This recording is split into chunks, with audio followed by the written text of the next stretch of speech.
Do you feel at peace, David? Absolutely. Yes. I too, you can see, I'm filled with peace.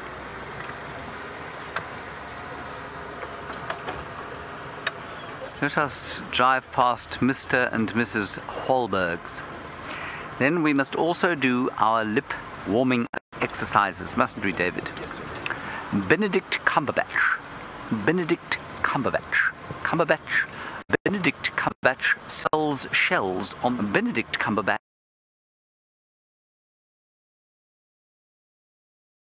is a shell seller on the shore of the sea. Benedict Cumberbatch is the best Sherlock Holmes ever. Benedict Cumberbatch. Red lorry, yellow lorry, red lorry, yellow lorry, red lorry, yellow lorry, red lorry, yellow lorry. Red lorry, yellow lorry, red lorry, yellow lorry, red lorry, yellow lorry, red lorry, yellow lorry. And then, David, one must wire one's brain so that it functions when one is on drive, because, you know, you're listening to Louise Pavid in the ear, you're listening to Game Drive, I'm paying attention to the signs of the wild. And so one must tap one's head and rub one's belly at the same time, which, of course, very few people can do. See, I'm doing both, David, at the same time. You see that? It's very good. There we are. 2 minutes, everybody, until the real show begins. And then, of course, you must practice, David, getting out of the meditation into the real energy of the show. And we shall do that now by going, ha! Ha! And that just helps us to note the two energy levels. Good.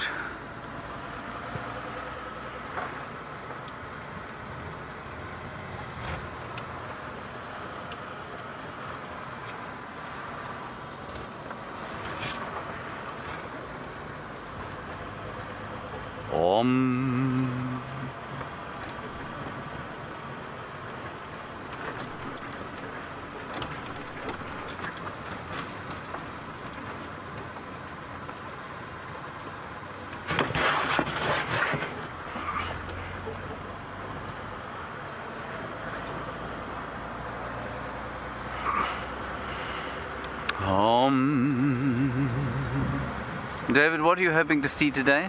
I'd like to see a leopard. I'd also like to see a leopard, David. Let us pass that thought on to the universe so that they may give us, or it, or she, or he may give us a leopard. Now we're going to begin the show in 30 seconds. For those of you who are watching the pre-show to the show, I think Taylor is going to begin. Is that correct, Louise Pavid? Right, it is going to be Taylor McCurdy starting the show, everyone. I'm going to hand you over to her and the disclaimer. See you shortly.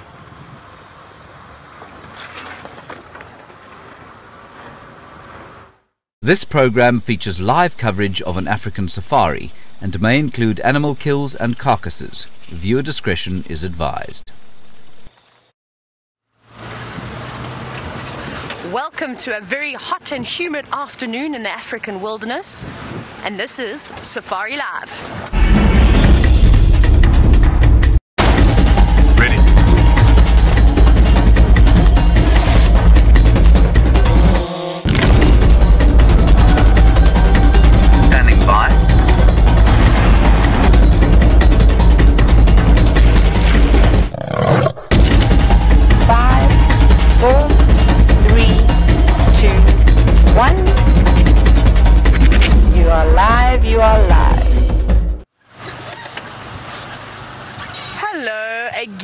Welcome, like I said earlier, to an incredibly hot and humid afternoon.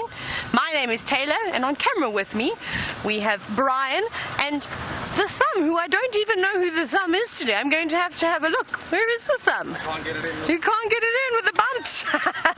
Let's pause so we can get the thumb, because we know the thumb is very important. Oh, is that a knife? Yes. Knife thumb, very sharp. Hopefully we won't get any sarcastic remarks from the thumb this afternoon. Now, we've just arrived at Red Dam. Remember this morning I mentioned to you that the Nkuhumas had killed some buffalo around here. But now we need to try and find out where exactly they are. So we're here on Arethusa at Red Dam. Let's have a little look at the watering hole and see what's happening. Now, Brian, do you see any lions here? I don't. I just see some water that looks extremely inviting, and I wouldn't mind jumping in and having a little swim.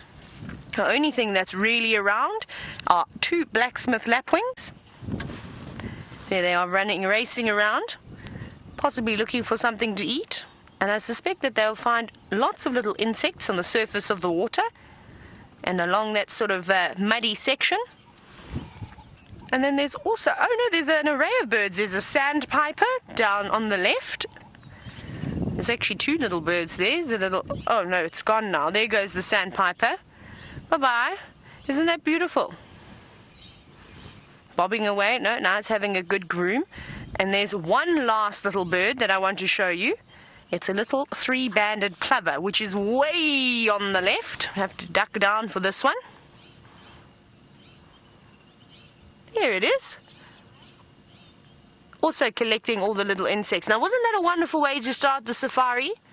Having a look and seeing 3 different species of birds. Now, we're going to continue the search for the elusive Nkuhumas. And remember, there's still James is driving this afternoon. It's a bit hot, and James would like to say hello to you.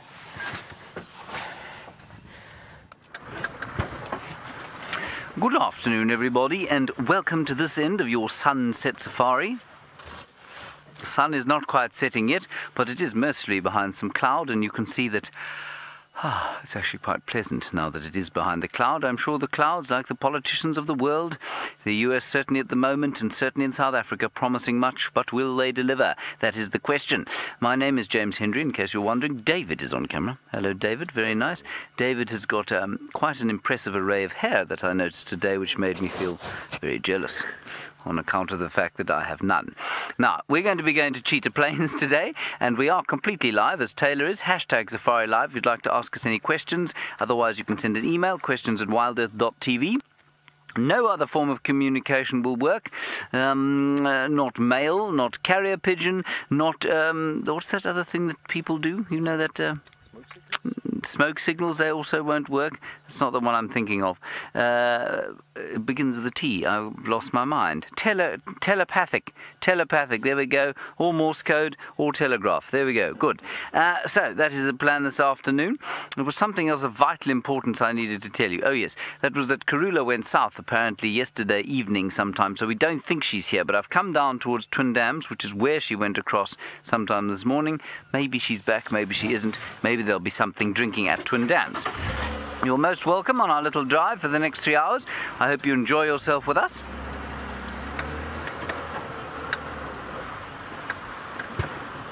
Oh, Cat in Tampa, you want to know if you see a bird on the pre-show show. Does it count for your list? Yes, absolutely it counts for your list, Cat. Especially if you can get me to say anything coherent during the pre-show show, then absolutely it counts. Counts.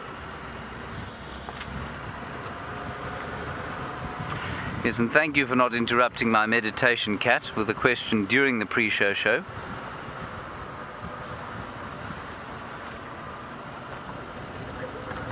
Now there's some impala up ahead, so let's stop at them. That's a good start. Now what we're looking for 2 things here. The first thing we're looking for is the first impala lamb of the season,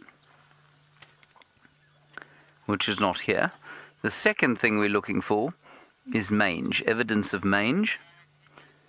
And that's because we found it now on jackals, we found it on nyala, we found it on, I think, duiker. We've definitely found it on the lions, obviously. So it's clearly something of an epidemic that's going through everyone here. That male looks ropey in the extreme. And I think that's very strange. This drought has brought about all sorts of diseases that these animals are not used to fighting off.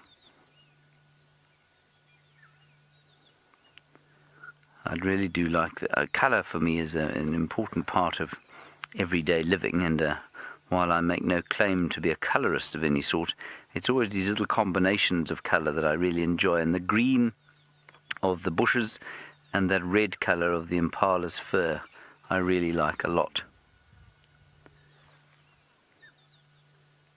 In the background, some crickets, tick, tick, tick, tick, tick, tick, tick, tick, tick, tick, tick, tick, and of course the black-headed oriole as well.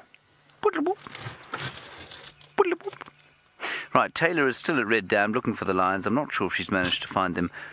Let's find out.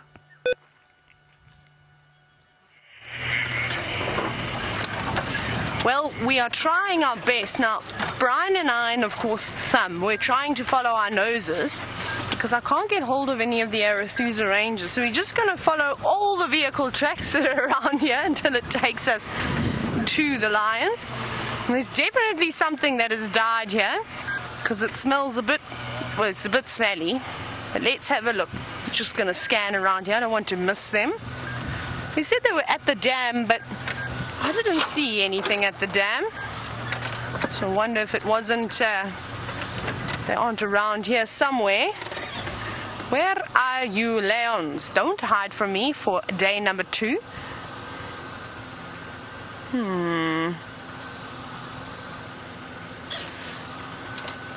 Don't see anything here. Let's go back. There's some more tracks here. Let's follow these ones. Oh, there's very many different sets of vehicle tracks going up and down and around. Now, perhaps if you've just tuned in for the first time and you're wondering what on earth we are doing, we are on a live safari. And if you'd like to chat to us and ask us any questions, oh, be careful here, Brian. You're welcome to do so by either hashtagging Safari Live, or you can pop us an email at questions@wildearth.tv. Right, let's see. Oh, I've just lost my earpiece out of my ear. Kahumas. I hope James finds something interesting at Cheetah Plains. I haven't actually been to Cheetah Plains in ages. I'll definitely have to take a swing past there at some point. Right, I can't see anything up here. I don't know, I must be going crazy. We'll just take a little bit of a drive a little bit further along. Don't know why I didn't see anything around here. Sorry, sandpiper. Just chase the sandpiper away again, just as it was starting to settle in. I'm going to go back sort of the way I came. I just want to double and triple check, and I'm also trying to listen to the radio, but it's very difficult.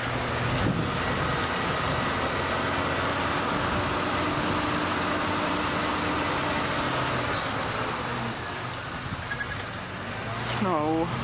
Now you see, this is where the difficult part is. We've got to try and figure out what's going on around here.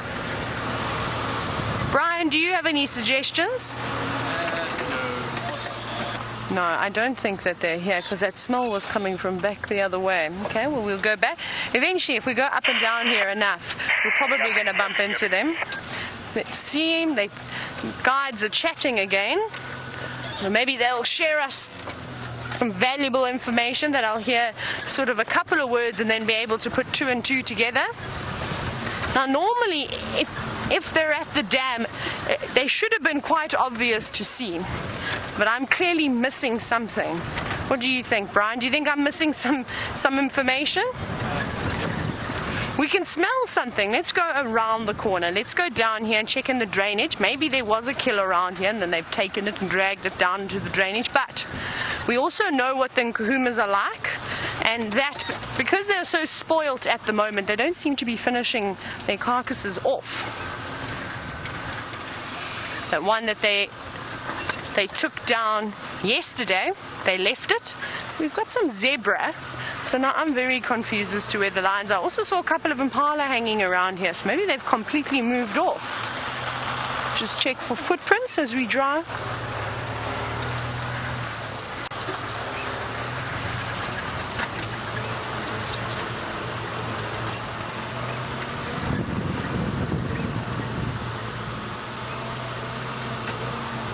Right. Let's have a quick look at the zebra that's over here. Let's see what's happening. Hi, Zebra. Have you seen any lions this afternoon? No? I'd take that as a big no. Looks like we've got a stallion. There was another one as well, possibly that also looks like a stallion in the far distance. And they're quite happily munching away, carrying on with their days. Now, Zebra, be careful, because I've heard rumors that there's lions around here. And I don't know if you've met the Nkahumas before, but I would be very, very cautious around them. But we don't often see the lions catching zebra. They do enjoy eating zebra. We actually saw the zebras being caught in Kenya, in the Mara with James, which was quite interesting. And it's amazing how the different lions in the different areas prefer different species. It was like when I was down in the Eastern Cape, they absolutely love wildebeest, as well as an antelope called a blessbuck. They used to catch them all the time. You didn't really see them eating buffalo, and occasionally they would also catch giraffe, which was quite amazing to see. Right, but I think what we're going to do now is we're going to carry on searching, and I'm going to try and drive to a little high point and see if I can't get hold of somebody from Arathusa. And while I do that, before we lose James, let's go across to him.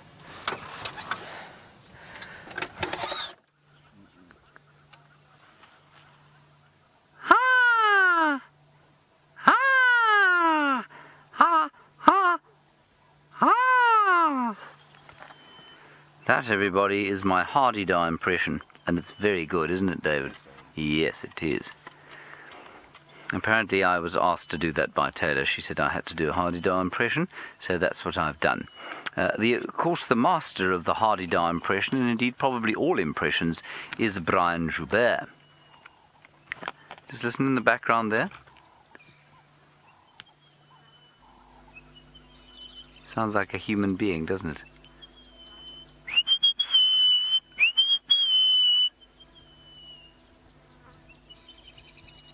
That is the orange-breasted bush shrike, not the hadeda, which is mercifully silent.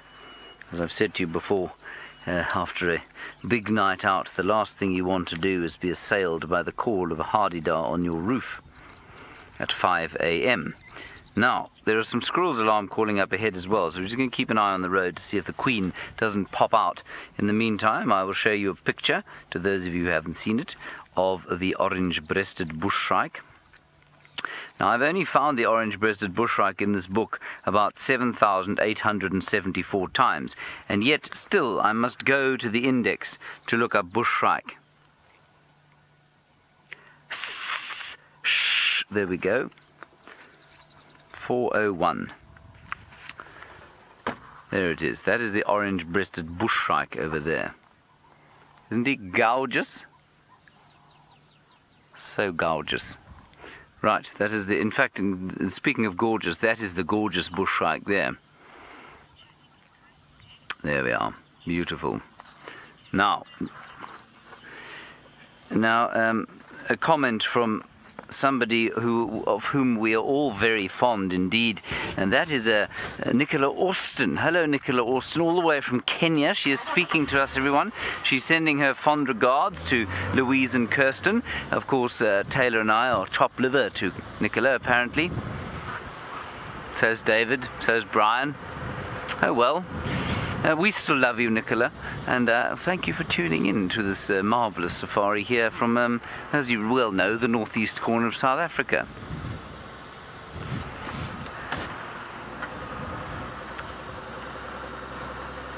Now, this is very good news. Nikki says she misses you. Now, who you is, I don't know. She doesn't say. So I'm just going to take it that she misses us all. This is where the squirrel was alarm calling. So that's why I've stopped here. And apparently, everybody, Scott has managed to get out of the office today and is actually guiding today. So I'm sure he's much happier doing that than sending emails. They also, in case you haven't been following the fates of Scott and Nikki, they have some chickens, a vegetable patch, and various other interesting things going on in Kenya. Follow them on Instagram. You will not be vaguely disappointed. All right, on we go. The squirrel has stopped alarm calling. It may well have been at David's impressive long locks that it was alarming, because he looks a little bit like a lion, but I'm not sure. Whatever it was is not here. It is also, of course, Scott Dyson's birthday tomorrow. He will be 19 tomorrow. He won't really be 19, everyone.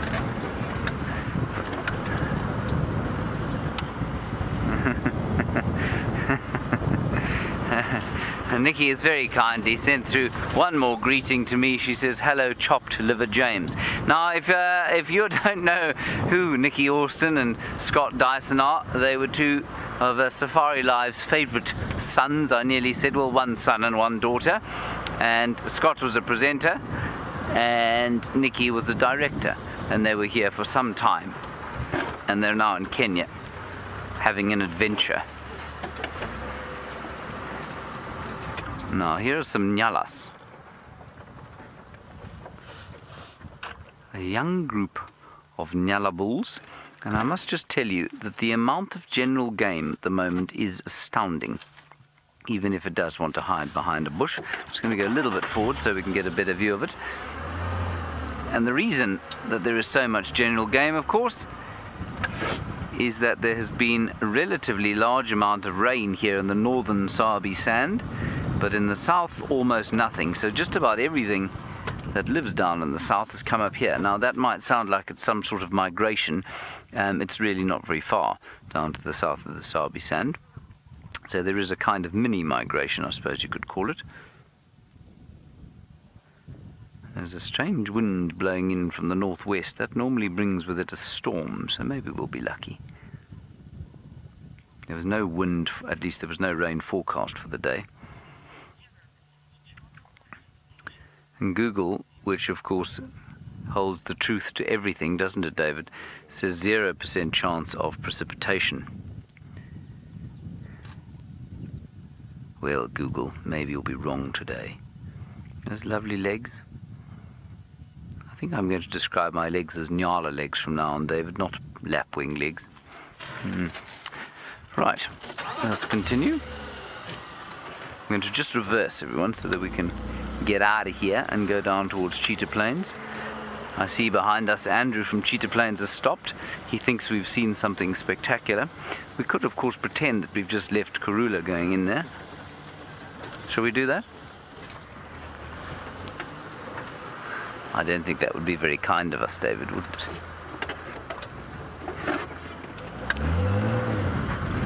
Right. They're looking at some zebra.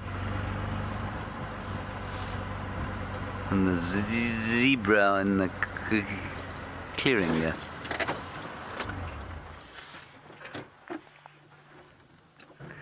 I'd love to know how zebra became zebra. So it is though, David.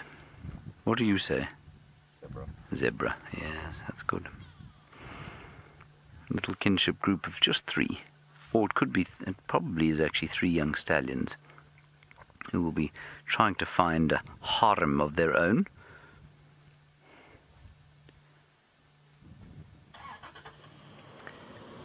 Not quite as pretty as the red juxtaposed with the green, I don't think. I like zebras more in winter, I think, where there's a golden colour to the bush. Good afternoon. Good, Hello, everybody. Right, Taylor is having some trouble finding those lions. I suspect they've moved off and killed something else somewhere close by, but let's go and find out what the story is there. You're quite right, James. That's definitely possible, but the problem is that I can't even find the carcasses. I don't see any signs of vulture. I have no idea. Is there perhaps another red dam that I'm not sure of? Because Brian and I can't see anything. We can get, there's a smell, but the smell disappears from us. And like I said, we followed all the vehicle tracks, and they just sort of do loops around each other. So we're just going to actually have to wait patiently until somebody gets here and can guide us to the sighting. But for the moment of the sighting actually being right at Red Dam, I don't think it is. I think it's in the bushes 750 kilometers from Red Dam, maybe. But I can't see anything right here. And you know how easy it is to spot those lines. It's quite dry. It's not too thick, especially around here. It's not thick at all. There's one thing that could maybe be a line. Let me go back and just have a look.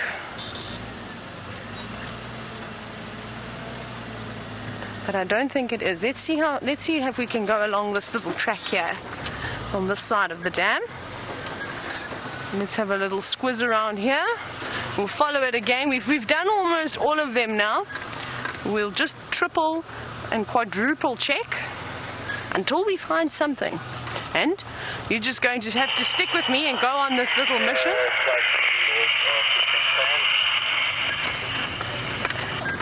And I have yet to be able to get hold of anybody from Arethusa. Right, let's have a look here. And we're coming up to a little thicket, so maybe they're in here somewhere. There was a little stick that got stuck there that made it sound a lot worse than what it actually was. Bouncing underneath the tires. Yeah, kitty cats. Now it's fairly open. Like I said, it's not thick, and you can see for a good 50-60 meters into this thicket. And I'm not seeing anything. Come out, wherever you are. Now, as a guide, I must tell you that this is probably one of the hardest things, trying to relocate sightings of animals where you're not 100% sure where they are. You just sort of hear a couple of words and then you've got to try and guess, and then you follow the fresh tracks. But I haven't really seen any lion tracks either. Ooh. None coming out. But we shall persevere. Let's go back.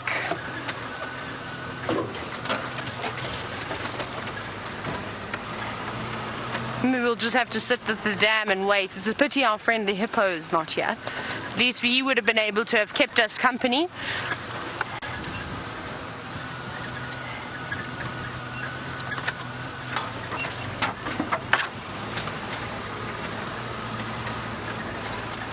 And there should definitely be remains of a carcass, a skull at least, if not some vertebrae and some other things. Just triple checking that maybe I'm overlooking something. This is very peculiar. Now what do you think? Can anybody help me? Perhaps? Maybe one of the viewers, maybe somebody has got some powers that they have a sort of telepathic connection with the kahunas.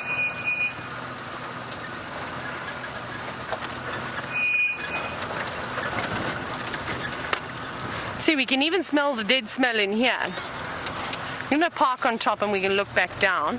I'm so sorry for the third time, Mr. Sandpiper. Doesn't enjoy me very much. But we'll just wait until somebody comes around here, because we've gone and checked the various areas. We just triple checked that I didn't miss any footprints. It doesn't seem that way, but we'll have a little look at, of course, Mr. and Mrs. Blacksmith Lapwing. And they seem to be quite happy, because really they've got this entire watering hole all to themselves, and aren't they quite lucky? And I love the way that they sort of sit down like that. Now you can see it's gone from being a relatively tall bird to quite small now. Now I'm sure you can see the surface of the water, and it's rippling quite a bit. There are lots and lots of insects around on this hot, humid day. And James was actually asking if there are any signs of catfish. I haven't seen anything just yet, but I'm sure we should start to see them popping up in the dam. They're sort of quite prominent. And if you've ever wondered how do fish get transported to the various dams, because we don't introduce them. So from the tilapia and the catfish. What am I hearing? Sorry, I can hear there's a beetle or something somewhere in one of these little nooks and crannies that are in jigger, and it's crawling around. I'll try and rescue it at some point. Now, what happens is something even like this blacksmith lapwing, the Egyptian geese that we see around here, or even any of the herons or the storks, the saddle-billed storks, they often visit various water points, And if the fish have laid eggs and those birds are perhaps wading through the water, those eggs will actually get stuck to the various water birds' legs. And then when they move off and go to another water point, they actually transfer those eggs that way. And that is often how the fish are spread from dam to dam, which I think is quite amazing. But there'll definitely be some catfish in here. Maybe they're quite small. A couple of tilapia, I'm sure. Oh, I'm just listening very quickly to the radio.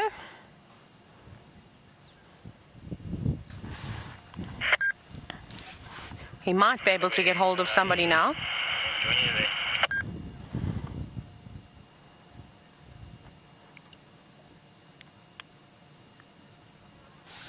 Let's see if I can get hold of anybody. Can any mobile copy me?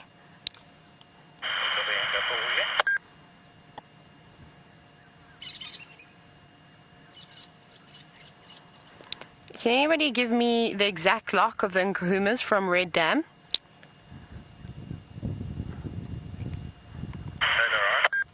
Standing by, Ryan. A negative. I followed the 2-track that sort of went north of the dam, and I had a little scratch around, but I can't see anything. Whereabouts exactly were they left? Head on the parallel, head north towards where those mud wallows were. You'll see the 2 Nyari bumpers that were lying around there. Copy. Thank you very much. So we're just having a look here. I'm making my way to there, so I should give you a hand in the next 10 minutes. Ah, okay. So it seems as though they're not at Red Dam.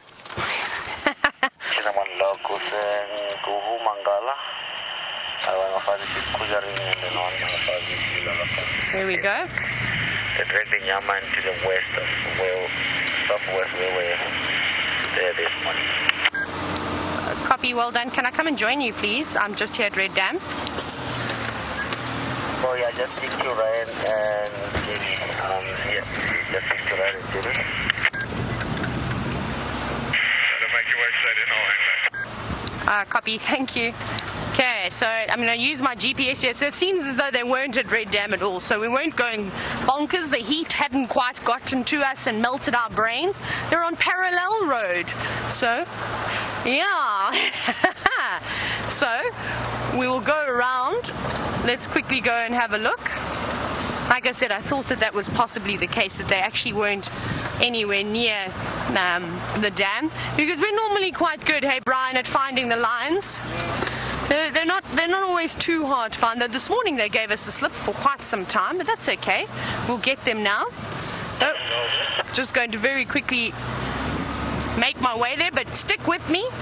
It'll be well worth it. I'm not very good at navigating on Arethusa. I don't come here too often, but we'll jump onto Parallel Road. And I suspect in the next few meters, yes. There we go. Here's the road we need to be on. And down we go. We're not far now. And then it sounds as though somebody else has actually just got here.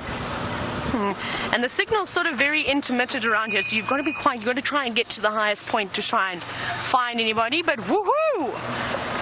We're on the right route. It can't be too easy all the time, otherwise I suppose it would take the fun out of it, wouldn't it?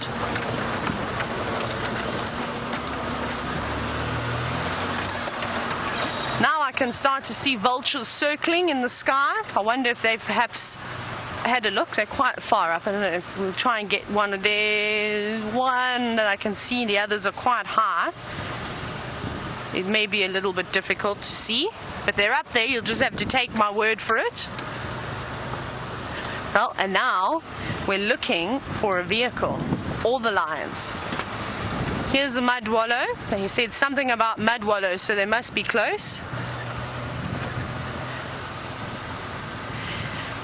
Jared, you spot on, there's some serious pressure this afternoon. You said I need to save the Catterick, and you're quite right, but don't worry, we will, because another ranger has just got here and said that the lions are indeed here, so now we just need to find him.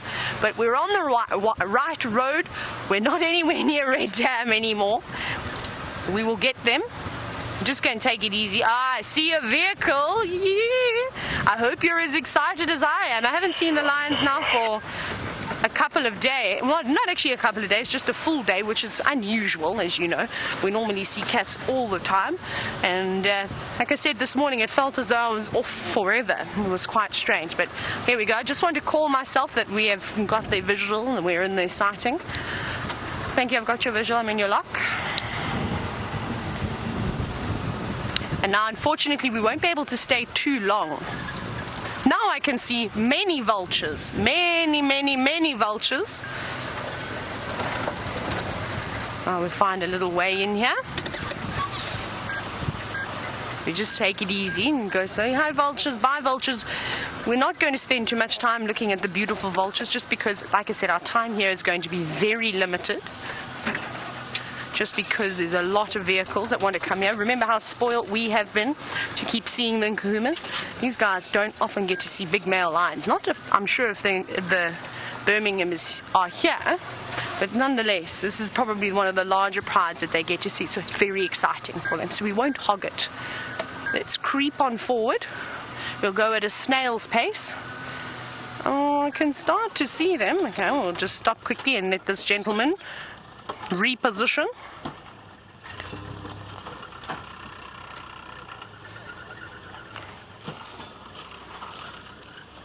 I can see the little cubs. They're in the distance. Now, the reason why I stopped and I haven't carried on moving is, and I've said this a couple of times, but I know we're constantly having new viewers. I did an exercise where we all laid down on the ground and we had 7 vehicles moving around us at once. It was horrible. I couldn't hear anything. I couldn't do it. It was a nightmare. I could imagine that the lions would get up and run away. So we try and always limit the movement. And well, it means we just have to be a little bit on the patient side. Here we go. Let's see if we can get a better view now.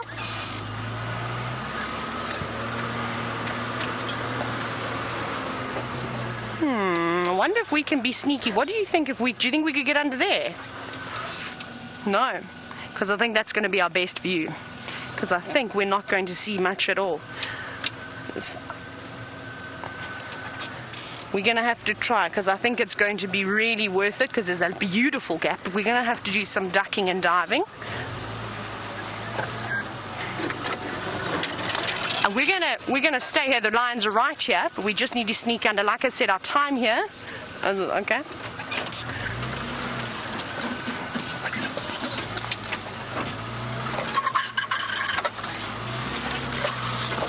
Like I said, I always want to get the best view for you. We're going to get a nice view here. Just got to... Luckily, we've got a very small vehicle, and we're able to do things that no one else is able to do. There you go. How's that, Brian? Can you see them? There we go. We'll just sit like this, because here's a little gap. Now, they've taken this kill, obviously, and taken under a couple of trees. So it's not as beautiful and as clear as what we normally see, but... I suppose it's better than nothing. And finally, we've got the Nkuhumas. Now, it looks like a young buffalo that they're feeding on at the moment. Apparently there was another, if I'm not mistaken, there were 2, so I'm not sure where the other one is. I can't see too many members of the pride at the moment. I can just see this lioness and 1 cub. But I suspect that the others are probably just off in the shade somewhere.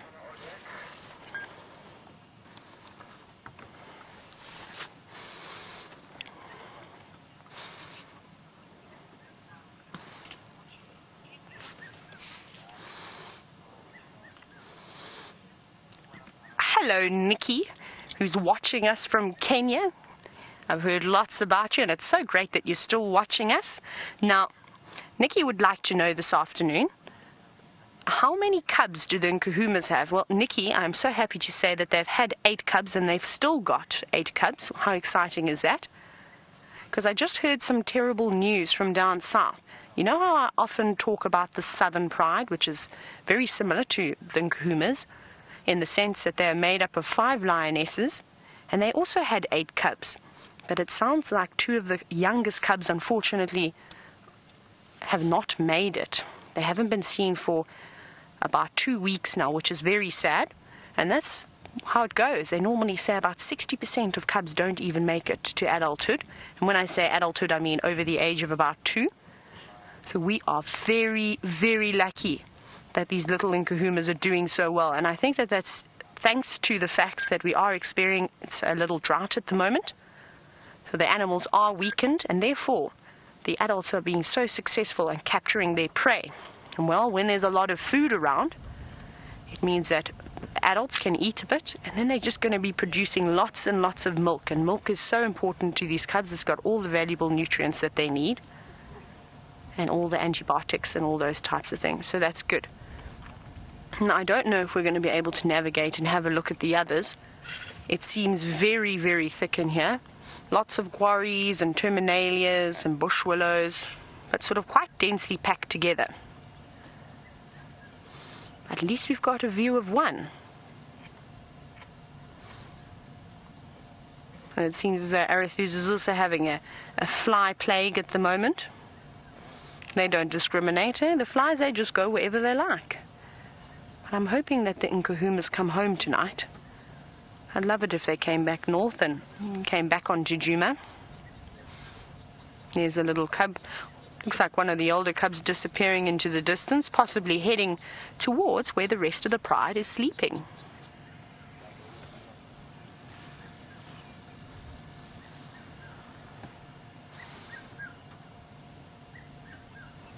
You can see how thick it is. How it just sort of, that cub just disappears behind all that vegetation. Remember to take lots and lots of screenshots. And we'd love to see them. And she's crunching away. She actually doesn't look particularly fat, does she, Brian? She hasn't got a big belly on her. But when you've got so much food around, you don't need to dive in and guts as much as you can in one go.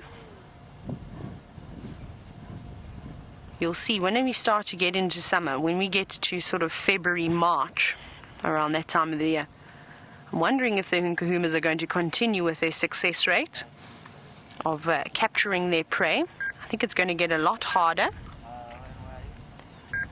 And then we should see feeding frenzies around the carcass where everybody will be fighting for a bite because, well, when the bush gets greener, it becomes a lot more difficult. The animals tend to spread out.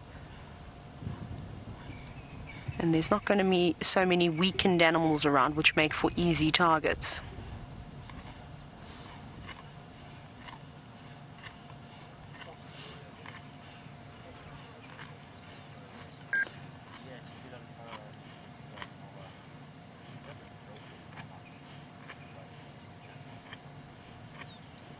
You can see she's using out the carnassial shear, trying to scissor off the flesh from the skin.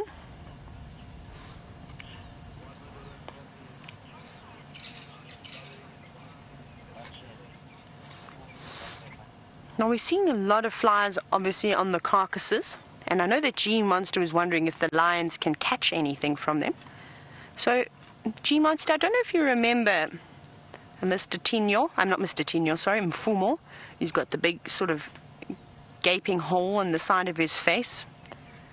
Now, he got a type of myiasis from the flies, from the blowflies, or either a botfly, we're unsure, most likely a blowfly, but there are some species of botflies that lay their eggs inside the skin, and their larvae will feed on live tissue.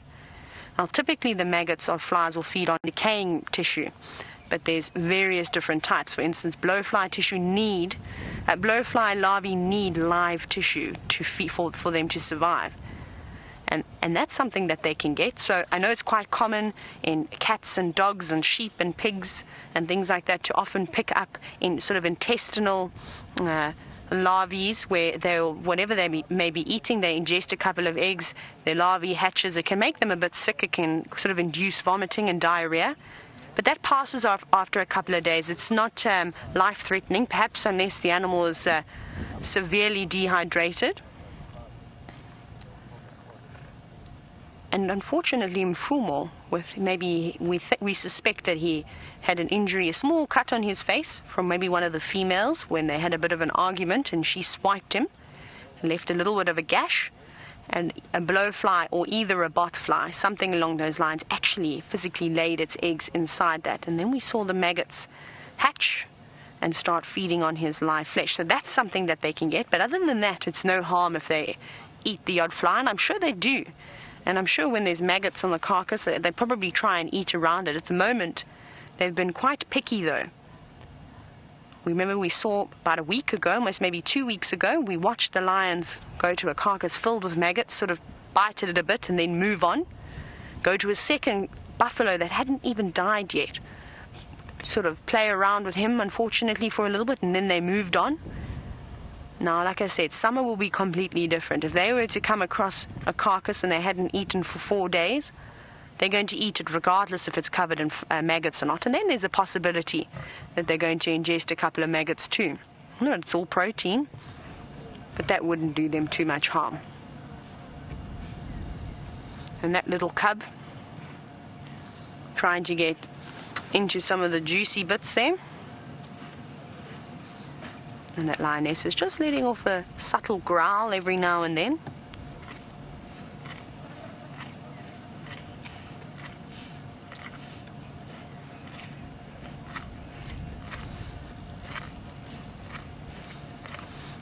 Now, James, you've asked me a question that unfortunately I don't know the answer to. James, you'd like to know if it was 2 young buffalo that the lions caught. I'm not even sure. I can just see this one buffalo calf here. It's probably just over a year old, maybe even verging on 2 years old. And that's it. I can't see even where the rest of the pride is, but they're in here. They're just in this very dense thicket, but I can't see another carcass, I'm afraid. But when I get an opportunity, I'll try and ask one of the guides. Like I said, the radio communication has not been the greatest, and that's probably a combination of being down in the dips and the drainage, and as well as the heat. But they've eaten quite a fair amount of this, so I suspect that the other nkuhumas have probably got very full bellies. And maybe this lioness was just sort of lying up resting. Maybe she did quite a bit of hard work. And she is now eating her fill. Right, we're going to try and stay here for a little bit longer. Maybe we'll be able to come back and have one last look. But let's go back across to James, and he has finally arrived at Cheetah Plains.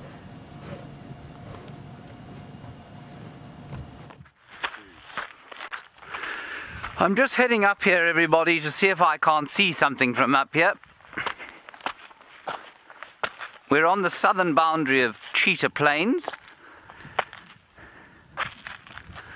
I'm now going to look heroic, David. Are you watching? Do I look heroic? Good. The main reason I wanted to come up here was because this looked like a very good seat. Oh, it is very good indeed. This is comfortable, everyone. I shall describe it to you, because obviously where you're sitting you won't be able to quite feel it. Look, the feeling of ants climbing into my short leg is something disconcerting, especially when one thinks about how they're going to bite me shortly in, well, my inner thigh is quite sensitive, so I think we'll probably move from here. But it is very warm. The soil is warm up here, and there is also some wild asparagus, which I shall bring down to show you. One of the asparagus species. I think it is an asparagus, I'm pretty sure. But I didn't see Nkanyeni or Styx Pride or Quarantine from up there. See, David, I don't think this is the variety that makes your pee-pee smell.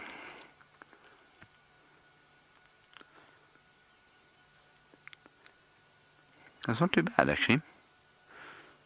I think it's asparagus. I'm not sure. So I'm just going to spit it out. On the off chance that I'm poisoned myself. One doesn't want to do that. Especially not on a hot day like this, David. You can drive the car though, can't you? Yes, good. Excellent. On we go. Whew. It's very hot, everybody. It's very hot. I'm glad those lions are finally found. Poor Taylor was sent on a wild goose chase. Now we're heading into the clearings. We'll see what there is there. That's Mala Mala to the south, to the right.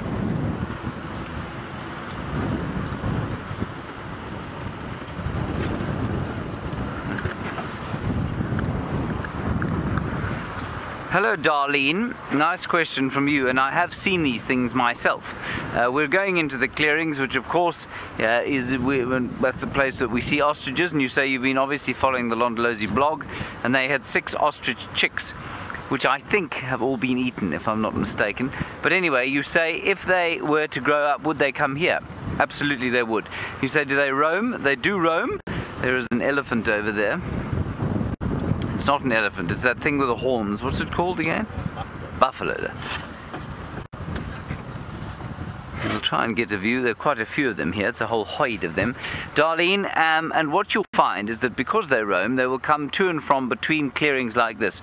So they'd go towards the clearings of Londolozi, come back up here, see what they could find to eat, and absolutely they would roam around. Now that buffalo, astonishingly, despite it being close to 2 of the biggest clearings in the Sabi sand, is browsing, which I think is quite odd, especially as its condition is so very poor.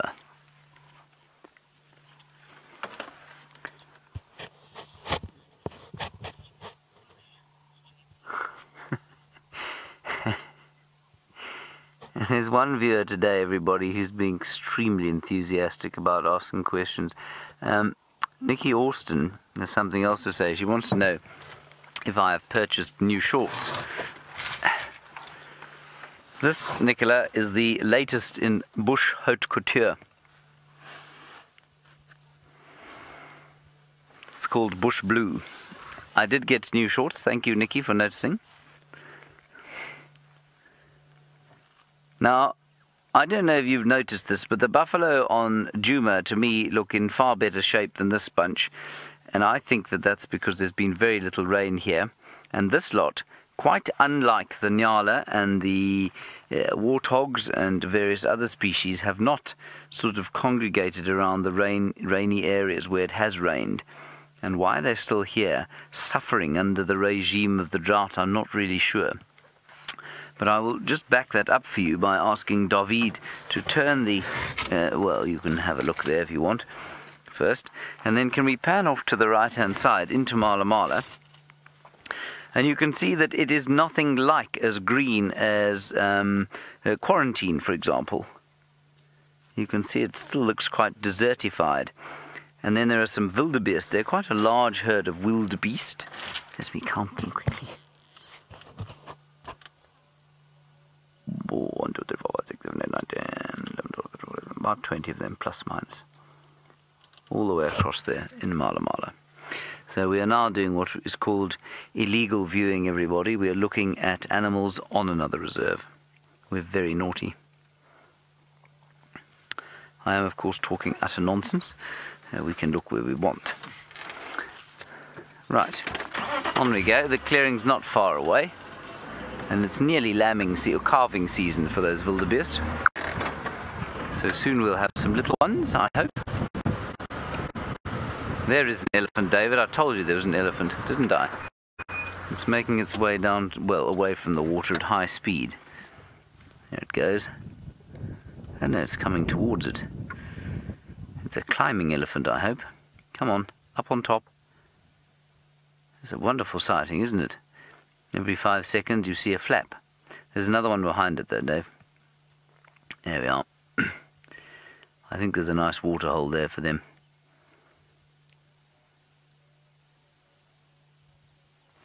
Now they will roam quite far. Very nice. There's another one. Our cup runneth over.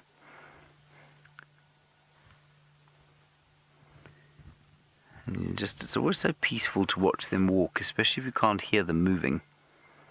Yesterday, if you weren't watching, David and I had the most astounding elephant sighting with an enormous bull elephant who showed us absolutely no measure of aggression or irritation, but he came within sort of 2 feet of the vehicle or so, and it was a profound experience. He came walking around here, and then he broke a tree basically where I could touch it, and the only reason we moved off was the second part of the tree was going to fall on David's head, so we headed off from there. He hardly paid us any heed whatsoever.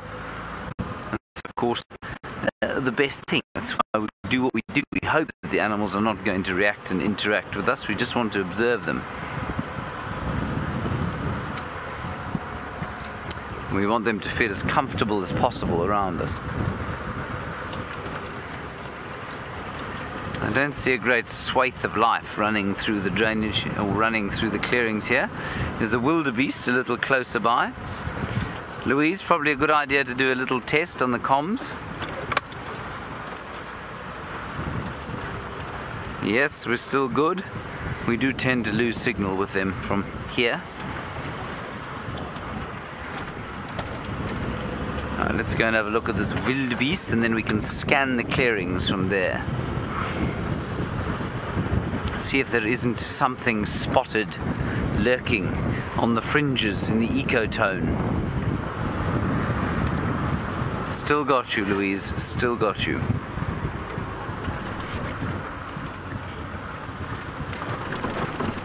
Yes, it is quite humid, I must say. When Taylor said it was humid, I didn't really feel about it.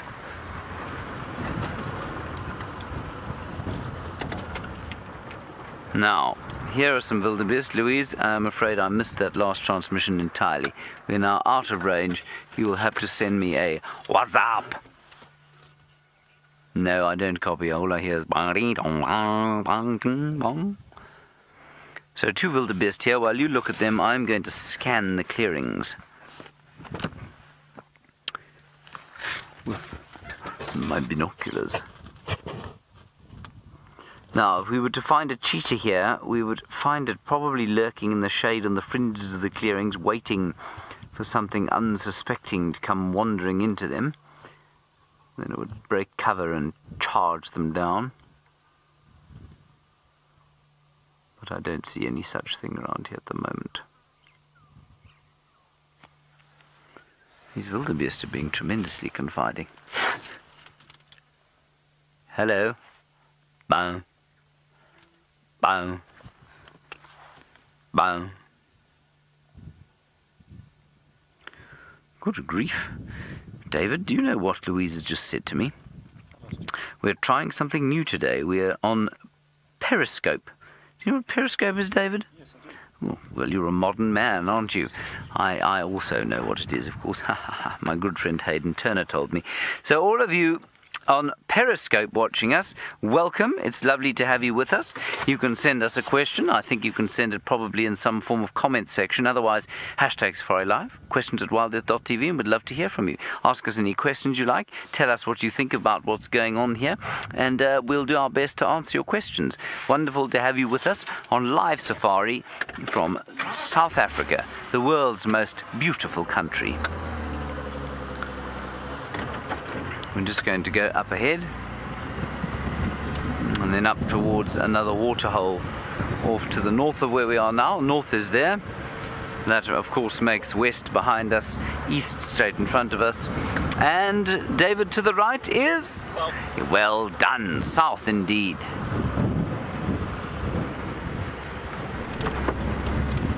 This is kind of an eerie light, but these clouds, I think, are going to break up before they hit us, which is very sad, especially before they hit Cheetah Plains, which definitely hasn't had as much rain as we've had at Djuma. But there is that strange hot Berg northwesterly wind. It's blowing in from there, and it's quite hot, isn't it? It's quite sort of drying. Yes, got you now, Louise.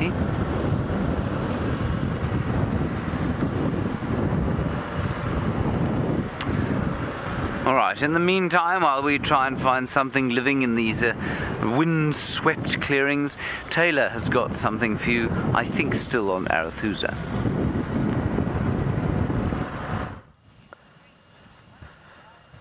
We found an array of animals, and we're going to hopefully show you all of them. We found a little elephant. Now, I'm trying to work out where the adults are. It's just this little one moving around here. And I'm not sure where Mom is. Quite young to be off on its own, but possibly she's in this thicket somewhere around here. Maybe this little one was just so happy feeding on a wisteria which it was eating, that perhaps it forgot about Mom, and Mom's maybe moved off. It's not too tiny, this elephant. It's quite a few years old. It's probably around maybe between 6 and 8 years old. So it should do all right. And I know that we're trying something new today, by the way, and I'd just like to welcome anybody that's watching on the Periscope Twitter. Not sure what that is, but welcome. And we're very happy to have you here. Now remember, you're welcome to ask us lots and lots of questions. Myself or James out there who's driving along on Cheetah Plains, as you know. You can do that by hashtagging Safari Live on Twitter or sending us an email, questions@wildearth.tv, and we'd love to hear from you. Now, something else I want to show you is, if I'm just going to bop my head, I want to show you who we've all got here. We've actually just left Arathusa, and we're on Triple M, but we've got some giraffe and buffalo too. Isn't that quite exciting? So there's lots to talk about on this stretch of road at the moment. I suspect that we're probably going to spend quite a bit of time here. And I've also been listening out very carefully to see if I can hear any branches breaking of the rest of the herd of this young elephant bull. Now, normally the bulls don't sort of get told to go on their own until they're around anywhere between 16 and 18 years old. Now, this elephant's a little bit young. But like I said, it is possible that he has just got left behind. He's getting to the age where he's going to start exhibiting behavior where he doesn't need his mom anymore and become a little bit more independent. But that's when you typically see a group of the youngsters hanging around together. But he's disappearing, and I'm sure he'll be all right on his own. They're tough, these animals. But let's go up towards the giraffe and the buffalo. But actually, before we do, I've got a couple of go-away birds up in this. Looks like a jackalberry. Let's have a look. Can you see them up there? We'll try and get a bit closer, though.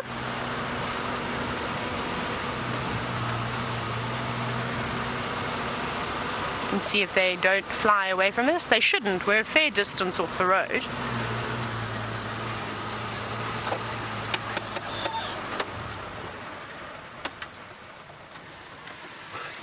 Can even hear a couple shouting in the background.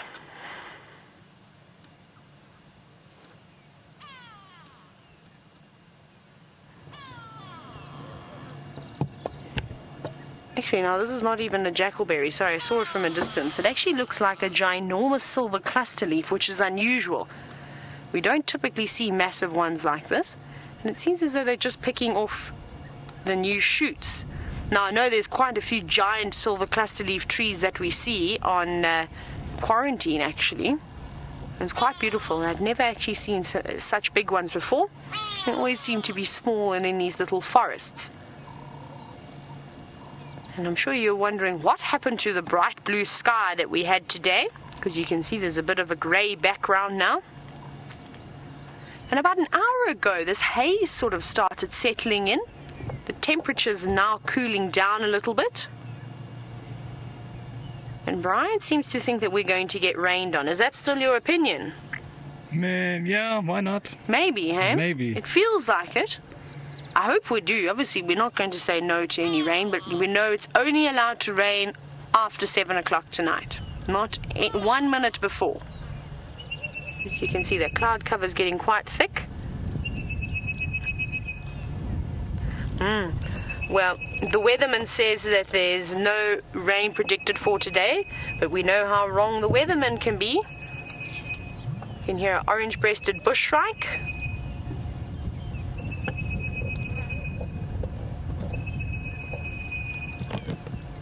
Which is quite lovely, but let's go a bit closer to this giraffe that we're seeing in the distance.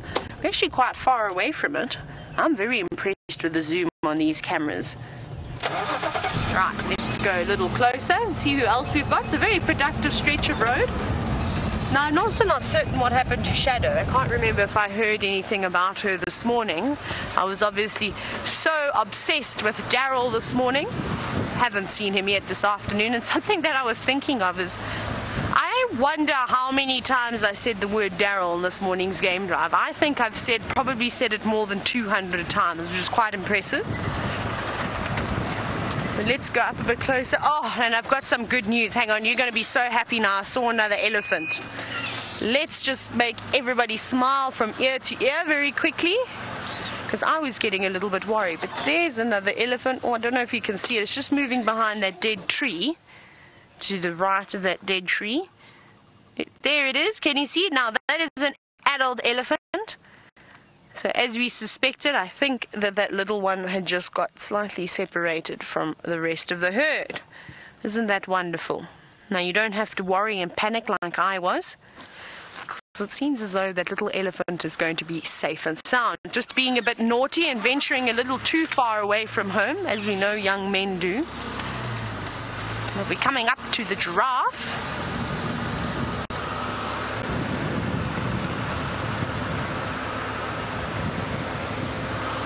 And something else I'm going to go and do today is we're going to go and check on the magpie shrike nest and see how those little chicks are doing. They must be getting quite big quite quickly. Hello, ladies. Oh, lady and gentlemen.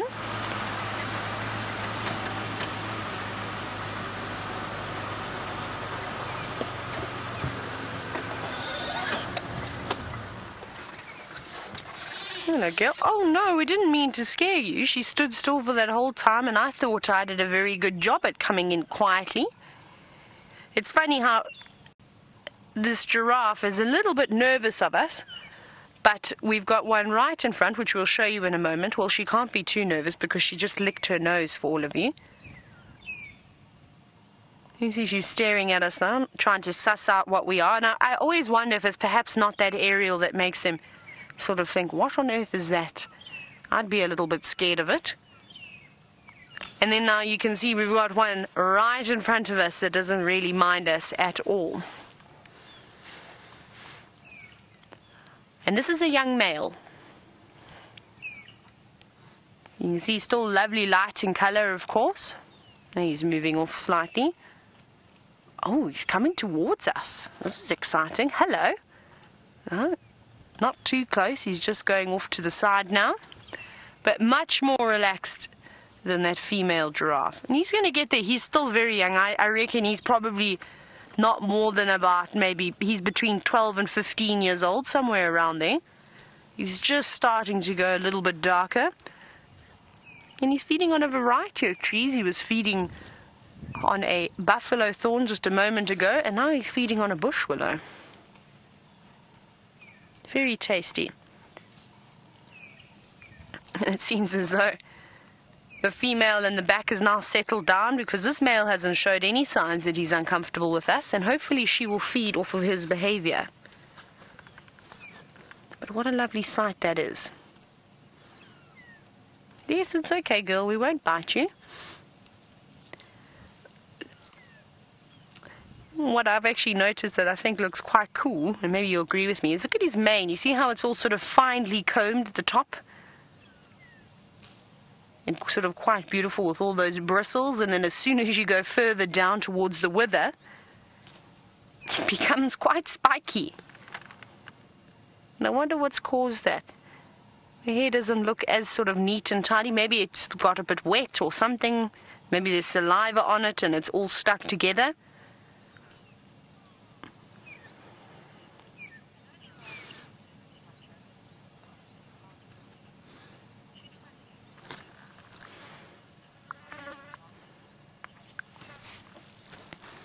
And we've just got these two here, just a young male and a female who looks well mature. And this is quite typical. I've actually just seen another I've seen two more giraffe popping out. Oh my goodness, there's quite a few of them coming this way, but I think they're going to actually come right towards us. We'll watch them. Another female looks like she's going to pop out in front of the road. There's another one disappearing off, which I can't quite tell who it is. Now, James, you were commenting and saying that you know how the giraffe have a very loose sort of structure when it comes to their herd. You were wondering, when the females are close to giving birth, do they sort of join up with other females, sort of for safety? It seems as though there's actually 1, 2, 3, 4, 5 giraffe here now. Now, that's definitely a possibility. However, I have had a different experience. They'll sort of stay in the herds, you know, like we often see the females. And then what I have seen, and I told the story this morning where when I hadn't even started guiding, I was doing my training I watched a giraffe giving birth, and what had happened was she just moved off. She moved away from the herd to go and give birth. And once she'd given birth, then the rest of the herd actually came towards her. So I think in the sense that they sort of do then stick together, but they move off, like we see with the impala, living in herds together. But when they give birth, they disappear. They don't give birth in the middle of the herd. They go and find a bit of brush, a bit of shelter, obviously because those little lambs are quite vulnerable, and the same thing with the giraffe calf, as they can be quite vulnerable too.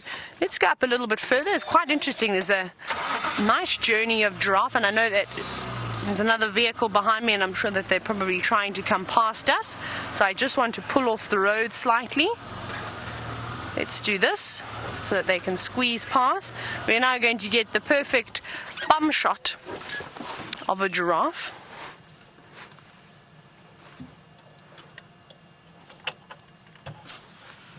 I've had to park at an interesting point just so that Shanae can pass us if she'd like to.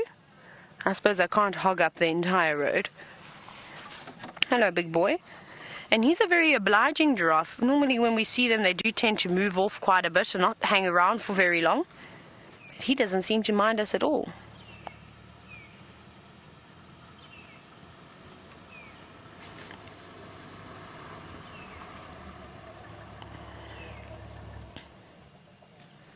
He's really enjoying this bushwalk. And now we see the giraffe eating a variety of tree species. Obviously we know that they prefer to eat acacias, but unfortunately we don't see too many acacias around here. There's the odd one here and there, but they're not prolific. For instance, in the Eastern Cape we had the acacia karoo, or the sweet thorn acacia, and they were very prominent in the Albany thicket. There were forests of them all over. All over the Eastern Cape, not just on reserves, but we used to have them even in the garden. And they absolutely loved to eat those acacias. Oh my goodness, was just surrounded by giraffe this afternoon. Isn't this quite spectacular to have the tallest creature walking right next to you? And off he goes again. As we watch him masticate, and well, if you don't know what masticate means, it means chew. As we watch him chew his food with his mouth open, which my mother would be very disappointed in. I believe that James has got another kind of bovid out there on Cheetah Plains.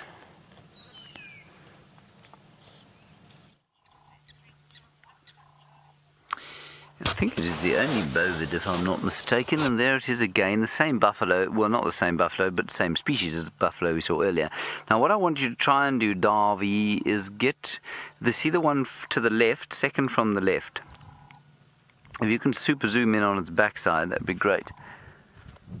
Now this is a slightly grim thing to tell you, but if you tilt down slightly, Dave, you can see there, now a buffalo normally has a fairly spectacular set of testicles really, and these ones do not. They're not old at all. They're old enough to have that fairly spectacular set of testicles, but they don't have them. And it's interesting because I think buffalo in adverse conditions allow their testicles to kind of atrophy. They sort of take them up into the body, they lose weight completely, and I think that's what's happened here. So the body is very cleverly not wasting on energy on something that is non-essential to survival. And this, in fact, the one to the right is exactly the same. He's a bit older than the others. He's very ribby. You can see his hips all over the place. Far to the right there, Davey. There, that one. No, not even that one, even further to the right. The furthest one right that you can, there we go. You can see certainly a mature bull, but he looks ropey, and he's got not much of an undercarriage, and that is because the body's allowed it to atrophy in order to save energy expenditure. I think that's really quite clever. We often see it with the older bulls, but I mean, with that you'd kind of expect it. But with the youngsters, I think it's unusual. Okay, we're going to go with them to the water. They are going towards 3 in a row pan. I can see others converging from the sort of straight in front of us there, and then some more converging from the right. There's going to be a conference, a beefalo conference, David. And elephants coming too. Can you see the elephants, Dave? Good. Get out of the way, Beefy. Go on. Yes, I know you've had a tough time. I'm not here to be your psychologist.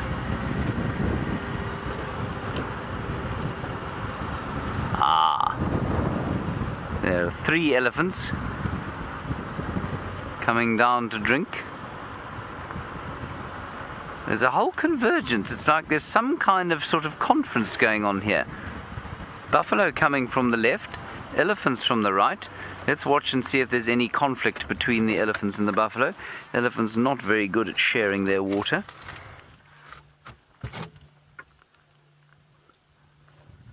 Another buffalo coming from that side. Big herd coming from the left.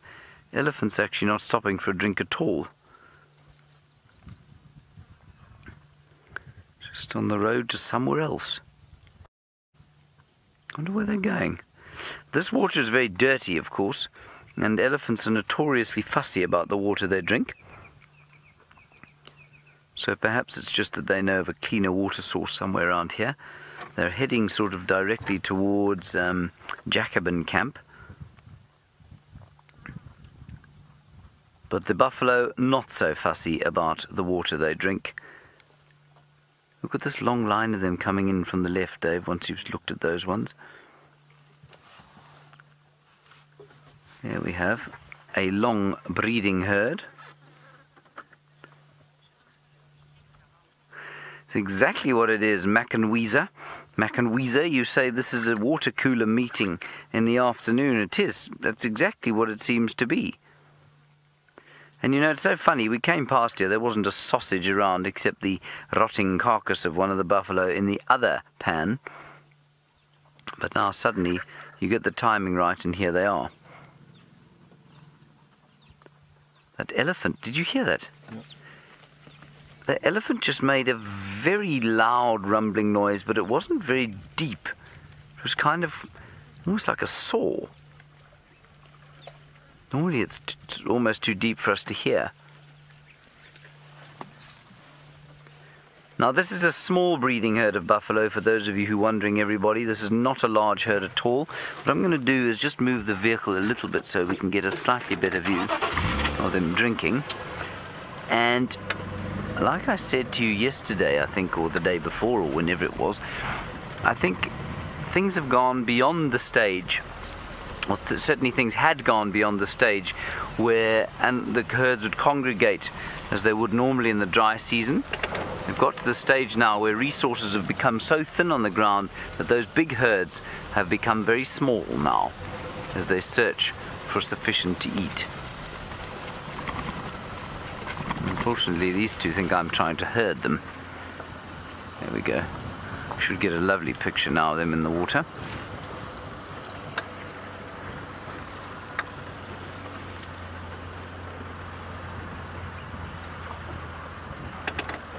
There we go. Get my fat bonce out of the way.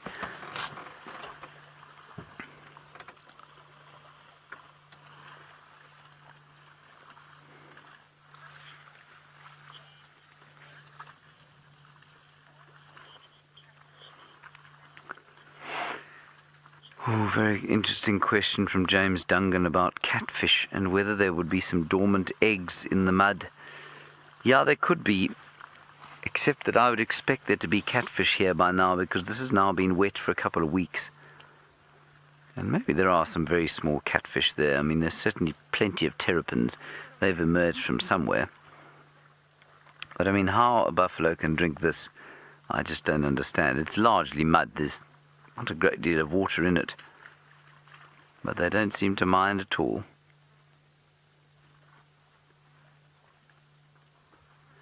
So James Dungan, I imagine there must be some dormant catfish eggs here. Whether they're little catfish that have hatched out and are now living on the algae that will be growing here. I'm sure that's what they'd start out eating, and probably the odd mosquito larvae. I wish they'd eat more mosquito larvae. Never seen so many mosquitoes as I have this year.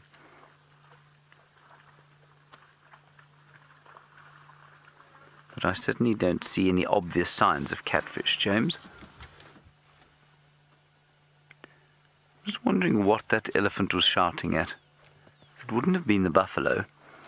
I wonder if it wasn't perhaps a predator of some sort behind us. We'll go have a look-see now.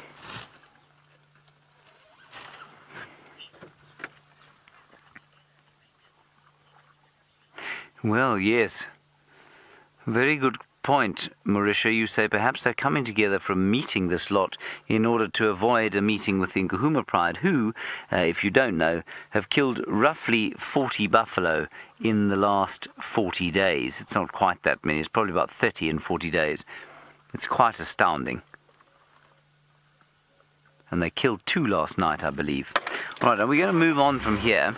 Simply because I want to see what that elephant was shouting at. And if we don't see what that was, we might catch the elephants as they come out onto the road that way. Here's the path that they took. You can see very obvious there.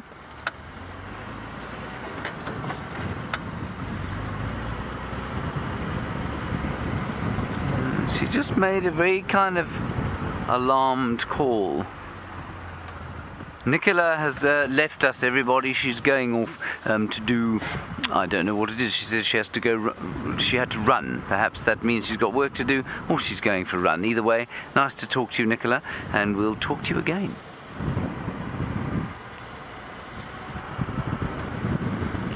There is the dead buffalo. I said we wouldn't show it to you, but I think we're going to anyway. We'll check on the maggots. How are the maggots doing there, Dave?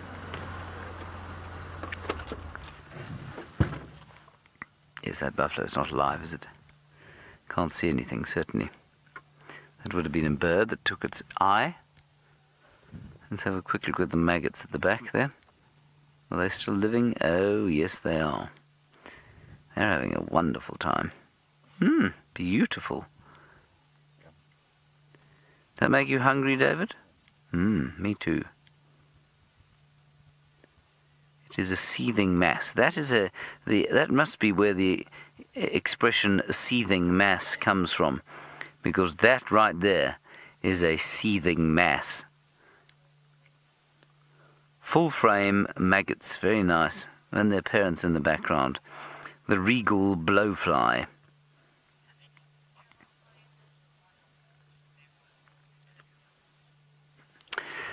Dawn, very nice comment from you there in Michigan as we look at David's skillful panning over the seething mass of maggots. You say, our cameramen are so good that have any of them won any awards? I'm not aware of any. David, have you won any awards? Oh, no. That's just because you haven't entered any competitions. But I agree with you, Dawn. There's 2 things that are quite on a serious note about that.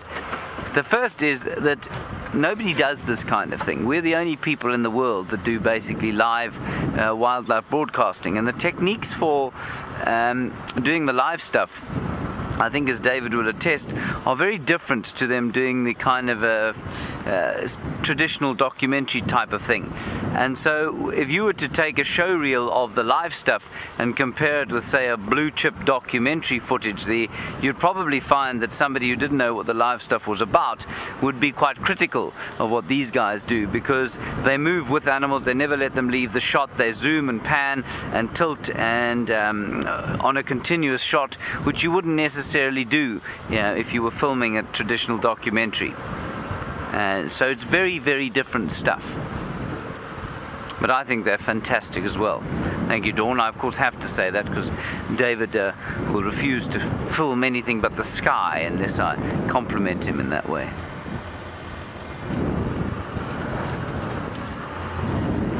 Now, the elephant path comes out onto the road over here, and I'm hoping we'll get another view.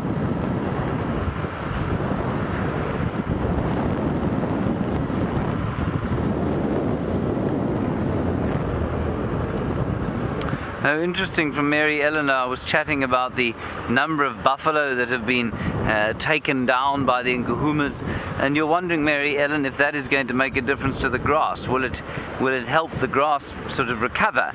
The answer is yes, to a certain extent it will. Remember that, I mean, a huge number of animals die, I guess, of old age, or die of natural causes and disease and that sort of thing. And so although the Nkuhumas have killed 30 of them in the last little while, that will certainly make some difference to the grass recovery, but I think you'll find that drought has probably indirectly killed far more than that over the course of the last little while. And that will almost certainly help the grass from a fertilization point of view and from a rest point of view. Now we're going to go to one more waterhole on Cheetah Plains, and then we're going to head back to Djuma, because other than buffalo and 3 elephants, there ain't a great deal going on out here. It's funny how that works. I was really rather hoping to find Quarantine and Nkanyeni. And I really want to compare the size of Quarantine to his older brother Shivambalani, who we saw the other day.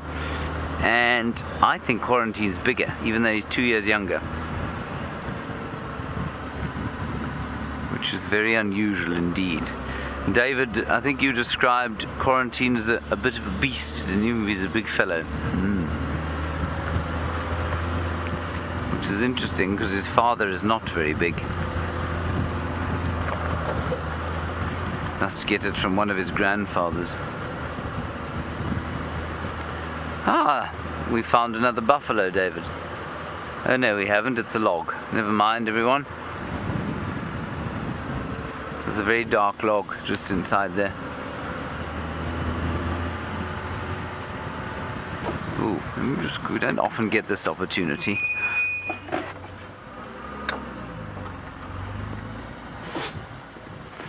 Aqua, very good question from you, and I'm not sure I know the answer, so while I ascend this termite mound in order to get some leaves off this brown ivory tree to show them to you, I will think about it. You say, why were there no mongoose or birds eating those maggots? Well, I think there were no mongoose because it's muddy and watery, and I think they'd drown if they tried to eat there. And secondly, the birds, I don't know why there wouldn't be birds there. But I mean, you seldom see birds actually at a kill site.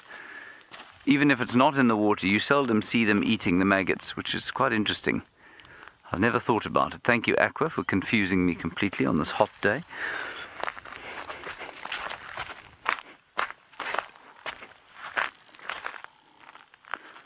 There's a spider hunting a wasp. Thought it was going to hunt me for a second. This is a brown ivory, everybody. Berkemia discolor, and you can see there the very, very distinctive venation. Looks sort of herringbone venation is what we call it. And if you ever see that herringbone venation and you're on safari here in Africa, well, you know it's an ivory, either red or brown. This is the brown one. It's growing on a termite mound, along with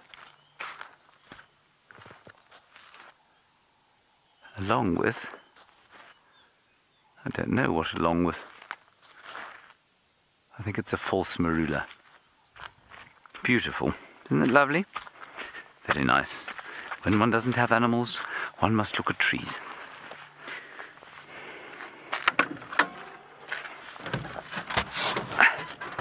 On we go. Plug in. There we go.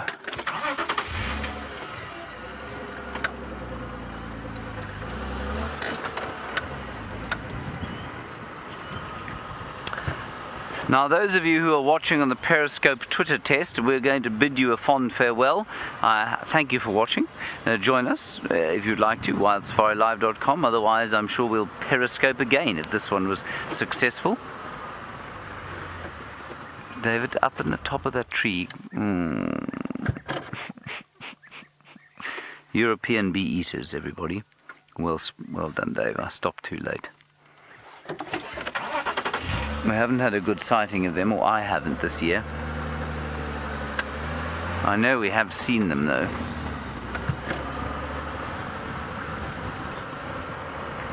Right, Taylor is back on Djuma, everybody. I'm not sure what she's got. Let's go and find out what her plans are for the rest of the afternoon.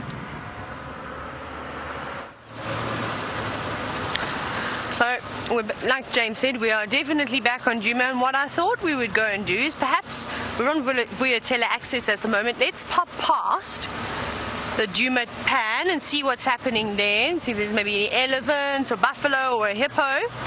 And then, well, we'll probably go and check that old buffalo carcass that the lions took down yesterday, and go see if there's any vultures around there, just because we didn't get to spend too much time with the vultures. But a drive is not complete. Like a drive is not complete without impala, it's also not complete without a lilac-breasted roller, which we have got over here. Hello, roller. Now, obviously, it's quite difficult to see these against the grey sky. And I think it has just eaten something, the way that it is opening and closing its mouth like that. What's your next move? There's lots of dragonflies around at the moment, so I wonder if that's what the birds aren't preying on. Especially something like a roller, the purple rollers, of course, or the lilac-breasted rollers. Even the drongos, they're very much acrobatic in the sky. And they are able to utilize and catch very fast-moving insects. And let's see what your next move is going to be. They're very quick. It's landing. Oh, what's on the ground? Termites. Oh, it looks like, is it ants or termites carrying something? Can you see all those things? I can just see them walking around with bits of grass. Perhaps they are harvester termites. And that would make a lot of sense, because the harvester termites go out and collect bits of grass and sort of cut them off, and then they bring them to their hole, the entrance of the hole. Here's a dragonfly I was talking about. And I think that's exactly what that's eating. Well, you better gobble all those termites up, because they're very good for you. Now, this is what you call essentially a buffet. And I'm sure some of those termites will make it back to their mound without being gobbled up by this lilac-breasted roller. You're going to be so full after this. You're not going to be able to fly anywhere. You're going to have to just walk around. But a delicious and nutritious meal nonetheless.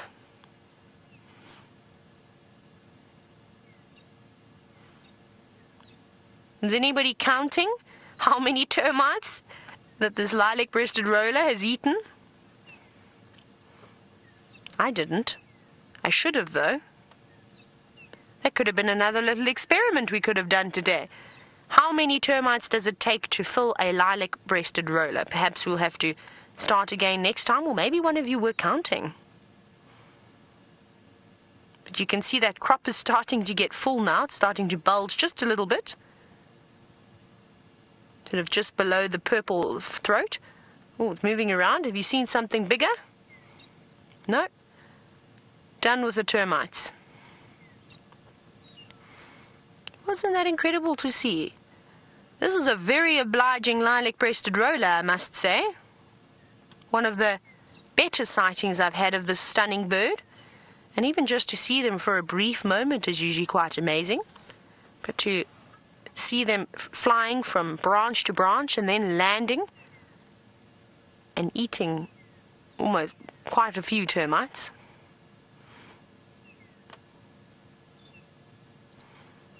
And off it goes. Look at those beautiful colors that come through. And into the distance it disappears. That was incredible! Yes, Louise just described this sighting as gorgeous. Those were her exact words. How do you spell that, Louise? Gorgeous. Alright, we're going to carry on. We're going to do what we said. We're going to head towards the pan and see what we got. Oh, elephants. Gorgeous. Louise, that's a very interesting way to spell that word, but it seems as though we don't have to go to the pan to find elephants this afternoon. The elephants have found us, and here they are. Hi, guys. Oh, there's lots of little ones here. This is nice. I'm going to go up a little bit further, though. And there's actually quite a few things I want to show you. The sky is going to be one of them with the elephants. So I'm going to park over here. Let me go a little bit further forward. Here we go. Look at that.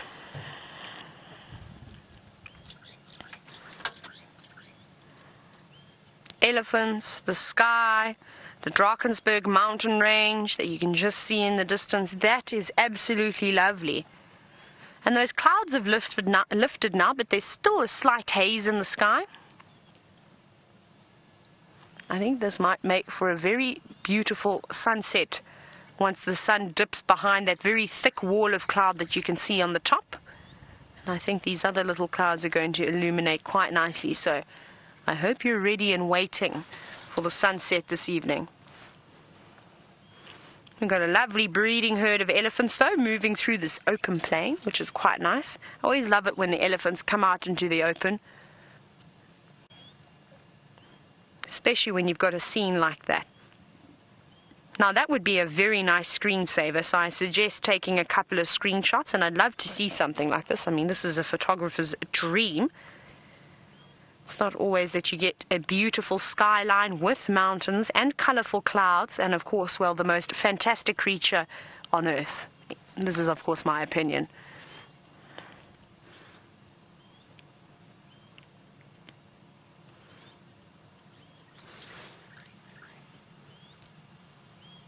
It looks like some of them have maybe had a drink at some point. This one elephant on the left, her trunk looks a little bit darker than the rest of her body.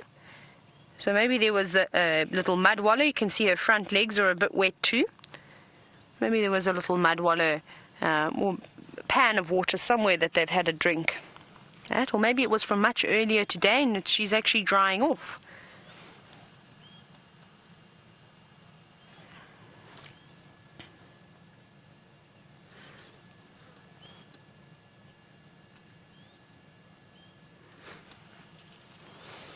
We've got that youngster feeding underneath the guari bush. What are you eating? I thought it was maybe getting the longer bits of grass that are growing underneath there. That one also looks like it's got a wet trunk.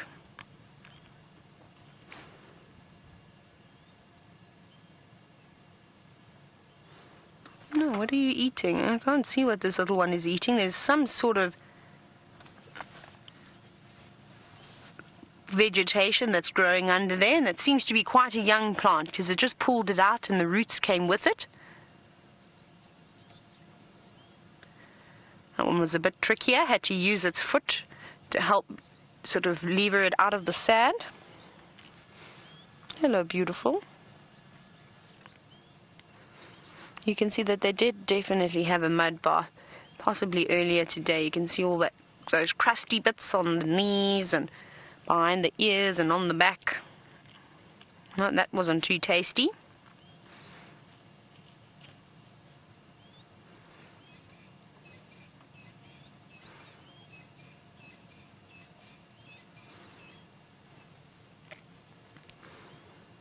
I just can't get over that view. That is beautiful.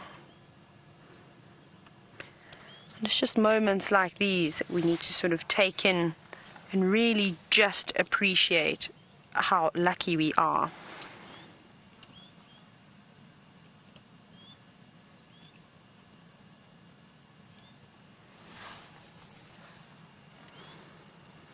And she's feeding almost right up to the vehicle. I'm sure she'll probably turn away if she doesn't feel too comfortable, but at the moment she's very much relaxed.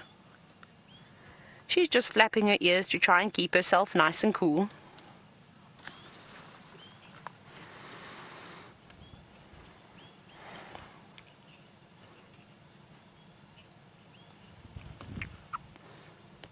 Well, these elephants actually look relatively healthy, and I know that MMP was wondering, do we ever intervene with the animals if they get sick or of injury?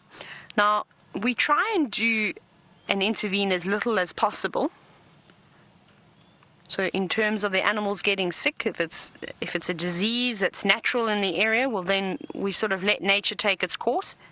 The only time we intervene is when an animal is injured due to human interference. So for example, just watching this Ellie as she comes closer. Hello, girl. Hello. Oh, you're just coming to get that little thing. Oh, that's fine. You go for it. You eat all of those little plants that you're eating. Sorry, I'll answer your question now. It may seem silly as well that I'm talking to the elephants, but Brian and I are firm believers that you should always talk to the elephants because they talk back to you. Isn't that correct, hey Brian? Yeah. If you don't talk to the animals, they won't talk back to you. There we go. That's what I like. So as I was saying, I get distracted quite often, but I try and come back to what I was trying to say in the beginning. Now, if, for instance, an elephant was walking around and it unfortunately got its trunk or foot stuck in a snare, something like that, we would definitely intervene. So if you're wondering what a snare is, it's a type of a piece of hunting equipment that people will use to try and catch smaller animals like antelope for food. But it's usually made out of wire, and sometimes a curious elephant or even a lion could put their foot or their head inside it. Then we will dart the animal and remove something like a snare and treat it. And if it's from a gunshot wound, from poaching or anything along those lines where it's humans that have caused the injury to the animal, we will assist them. Otherwise, we let nature take its course. It's important to let diseases come through and control populations of animals. The same thing with droughts. It's important we don't feed them. They've got more than enough of an area to move around. Now, she's a young cow that we're looking at. I don't think she's even had her first calf just yet. She hasn't got any swelling in her mammary glands, and it doesn't look like there's a little calf developing inside of her. I think she's a little bit young. She's probably around just shy of about between 10 and 12 years, maybe even slightly older than that. And I reckon she could have her first calf probably after about 15 years. It depends on each animal, though.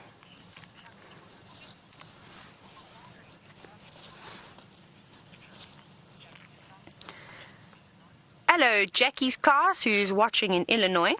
Now, you were wondering, or commenting first on how flexible the elephant's trunk is, and you're quite right in that, and you were wondering if there are any bones inside of there. Now, there aren't any bones inside of this trunk. There's just lots and lots of muscles. They estimate that there's about 60,000 muscles in that elephant's trunk, large muscles and small muscles, which they'll have to train, and I'm sure there's a little bit of cartilage as well, but nothing else. It really is just a very, very large and powerful muscle. And that's why when you see those little elephants waving their trunks around, sort of like they've got no control of them, well, they don't. For the first year of their life, they really struggle to use them. And it's important that they swing them around and try and pick up things, because they start strengthening the various muscles to perform certain actions. I always laugh when they try and drink water. That's probably the hardest one, is trying to suck the water up through their trunk and then hold it there so that they can squirt it back into their mouth. Often they'll get the sucking up process right, and then they go to squirt it in their mouth. But before it's in their mouth, they've squirted it all on the ground. So that takes a little bit of practice.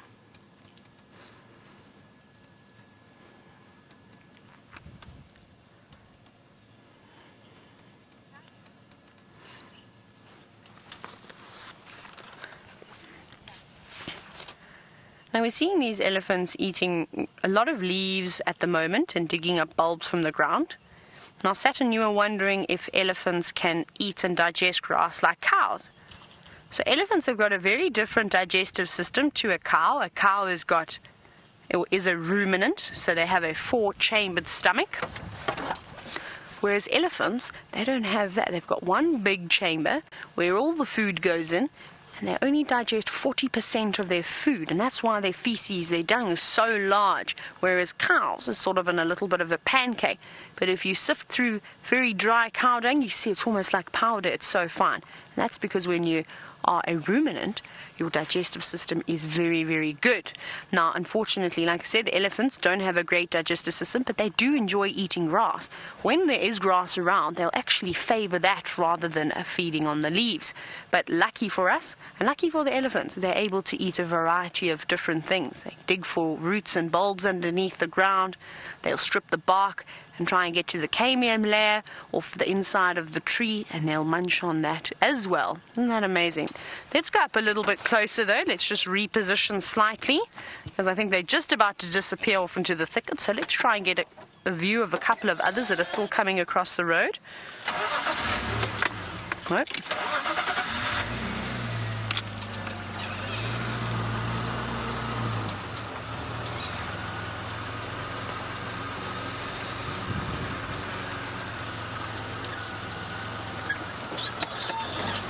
There they are. They're actually forming a roadblock. Now, David, you've asked if the elephants can get mange, and obviously we've been speaking quite a bit about mange over the last few months, really. Actually, since I've started working here, and probably prior to that. And that's because the lions, unfortunately, in this area seem to have bouts of it. Now, David, I'm not sure if they do. I've never seen a case of elephants with mange, and I wonder if that's because they don't have too much hair covering their bodies. Remember, mange is a mite, a parasite that actually feeds on the hair follicle. And elephants are covered in hair, but not the same amount that we see on cats and dogs and impala and all the various other animals around here. So I don't think that there's enough sort of food to sustain something like mange. I don't think they do. I think there are various other skin conditions that elephants can contract as well. Not sure of any off of the top of my head, but there's always possibilities. Look how they're able to use that trunk. That's amazing. Right. These elephants have been absolutely wonderful. I think let's jump across to James, and if I'm not mistaken, he's also got something with tusks.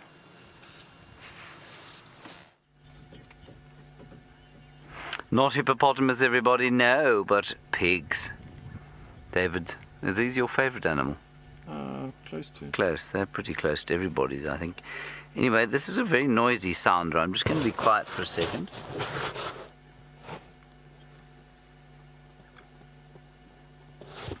And I kind of stopped doing it, but the two little ones were sort of talking to each other. They were going...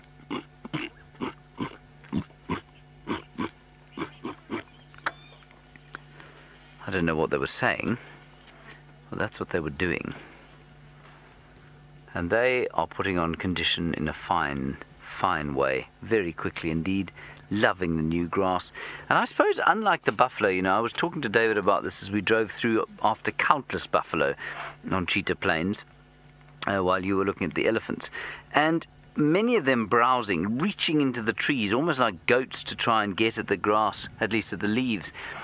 And I think that they are, you know, they're adapted for eating long grass. And I think the short grass in those clearings is A, too short, and B, it's interspersed with forbs, sort of aromatic annual plants that I guess are just not very good for buffalo to eat. And I think they really struggle to get to the short stuff. Whereas the pigs, of course, are completely perfectly designed to get at the short grass. And they'll go down on their knees if they have to. They've got that very short or hard snout for digging. And a much less sort of fussy diet. Much more Catholic diet, as we call it.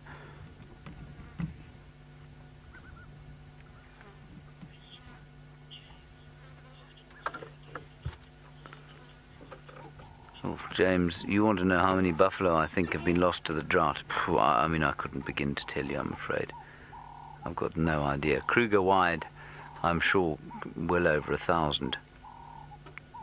And depends whether you know, how you count them. Are they direct deaths from starvation, or are they perhaps deaths from predation because they got weak? So how many have died as a result of the drought would be almost impossible to say.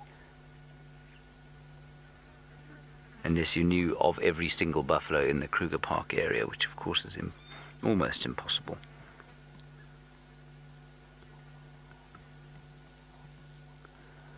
Another nice sort of juxtaposition of colours there. The yellow in the background of that leaf, or pale green, and then the green of the senna, we call it. That's the plant that you can see, the monkey pod, and then the dark grey of the warties.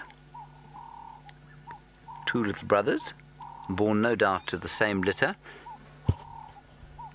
and a very nice telegraph pole in the middle.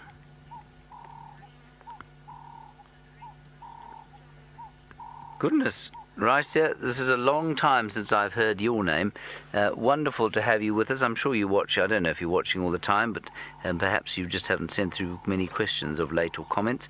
And you say you reckon that all of the grazers are looking pretty ropey, that none of them have put on much condition. Yeah, I tend to agree. The buffalo certainly haven't put on very good condition, nor have the impala. The elephants have. I think they've definitely managed to put on quite a lot of condition since the rains. The warthogs, I don't think they ever lost a huge amount. The warties, I think they've looked pretty good from the beginning. They're looking a little bit skinny, but they don't look too bad. I'm just trying to think what else. The nyala look pretty good. In fact, all the browsers seem to look pretty good. But the impala, not so good for some reason. And I think it's probably a lot more complicated than whether they eat tree leaves or grass leaves. It's probably got something to do with the compounds in the plants that they eat and the much more selective nature of their diets than we think they are. In the background, a cuckoo. Ooh, ooh, ooh, ooh. That doesn't sound anything like a cuckoo.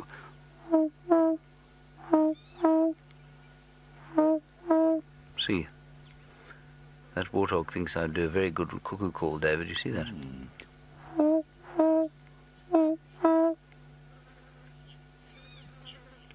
All right, let's ease slowly along. Oh, now, Jimmy, you're wondering about the taste of warthog. The taste of warthog, you want to know, is it like that of domestic pork? No, it isn't. It's much more delicious. It's much less... I guess it's got a slight tang of pork to it, but it's not taste strongly of pork. It tastes a little bit like pork mixed with chicken mixed with a bit of lamb, I suppose. It's very flavoursome, very tender, very nice indeed.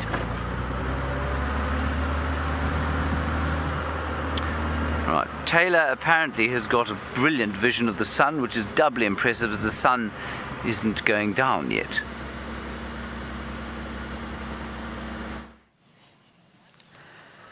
We do. Brian and I were right this afternoon. We said it was going to be a lovely sunset, though it hasn't set just yet. We're a little bit early, but I thought that I would just show you nonetheless, especially while we've got such a nice view of the Drakensberg Mountains. It's quite spectacular. And we'll just take a couple of moments just to really enjoy and take in this wonderful wilderness that we have been sort of blessed to see.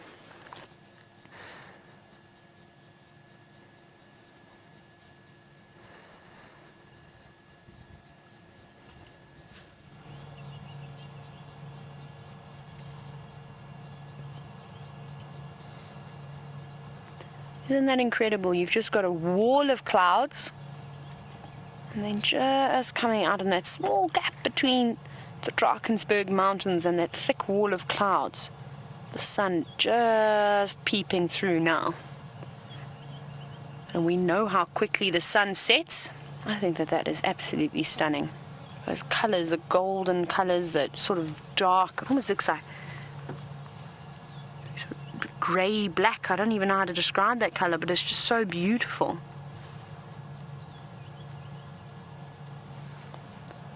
And I'd really like to just wait just until that sun sort of pokes its head through this wall of clouds.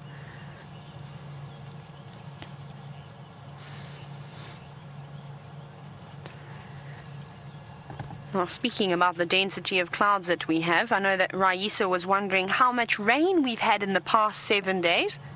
We've actually had quite a bit, Raisa. I'm still uncertain as to exactly how much we had the other day, but I reckon we've had around 30 mils, which is nice.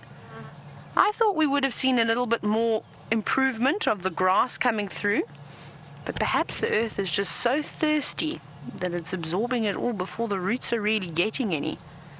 It's green, which is good, and there is a little bit of grass around, but it's at that very awkward stage where it's quite short. So something like an elephant is unable to feed on it. Even a buffalo, I think, would struggle to try and munch away on this grass that we're seeing in this area. But for the impala, it should be okay, and perhaps some of the other antelope species, they might be able to munch a couple of blades. Here it comes. Here comes the sun. Slowly but surely.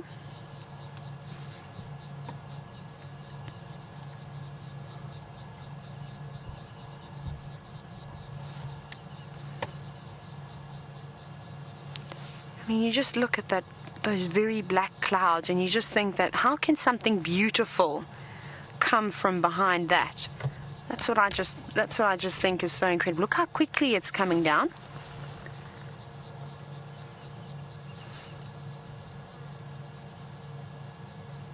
Oh my goodness, wow. It is almost too bright to look at with the naked eye.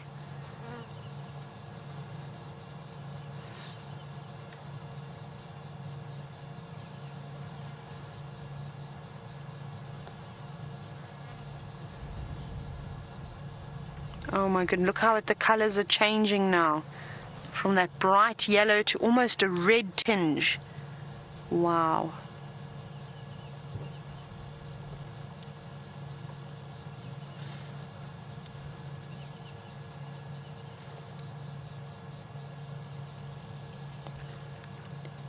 And it's moments like these where I really just don't have anything to say, because I don't think words do a sighting like this justice.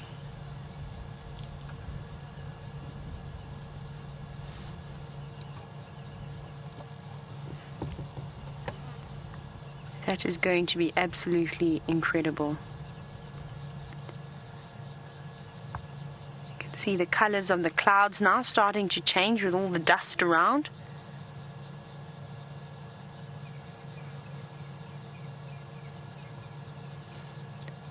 We'll have one last look at the sunset, and then perhaps we'll catch it again when it really is about to disappear behind the horizon.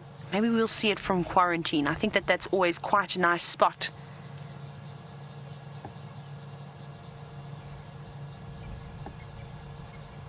Isn't that lovely?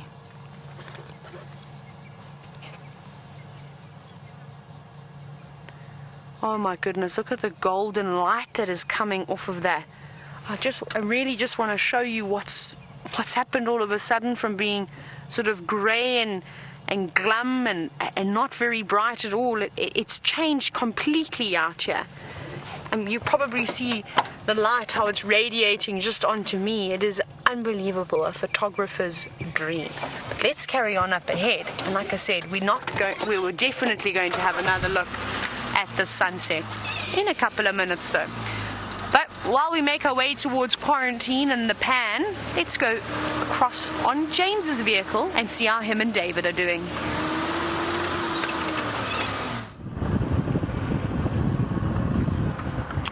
There is a waterbuck, everybody, and the light has just turned golden, and so I think we'll stop and have a look and a smell at the waterbuck. Oh, I like the smell. Now, and some more wildebeest. Goodness gracious, our cup doth run over. Let me just... Okay, let's watch the waterbuck first, which are running away slightly. Lovely light catching them. I've often tried to describe the smell as sort of, I guess, sweet musky leather, a bit of peat thrown in there. But I had a very small glass of very special whiskey last night called Talisker. It's a very famous Scotch from the Isle of Skye. Well, waterbuck don't smell dissimilar to Talisker. Have you ever had Talisker, David? Did I not give you any? Oh, well, I shall try and give you some, David, but it smells not unlike waterbuck. Now, there's some wildebeest up ahead, also in the golden light.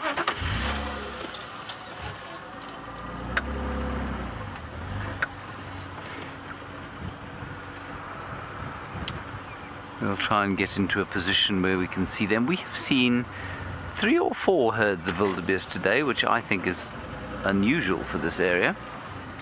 Look, we're not approaching East African numbers by any stretch, but still. There we go.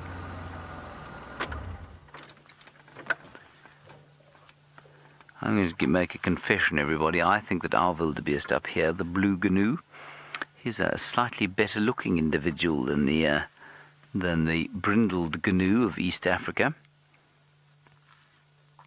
I quite like their dark beards as opposed to the blonde ones. And the cows here, you can see, are very heavily pregnant. Very fat indeed. These guys look very good. The zebra also haven't lost any condition, right? So I think they're looking pretty good too. Now Taylor was showing you the sunset. What I'm going to do David, is try and create art, and you can tell me if you think it's art or not. We're going to get those wattled starlings in the tree with the sun behind them. Oh, isn't it pretty, David? So pretty. Look at that, everybody. Isn't that lovely? I'm so artistic, David.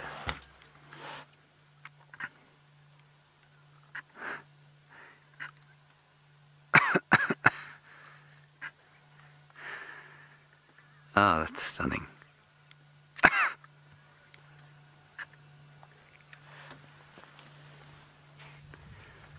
And in the background you can hear, of course, the cicada. Gorgeous sound of the cicada.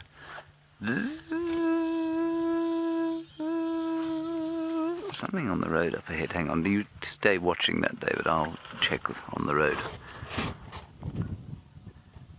More impala. I'm gobsmacked with surprise.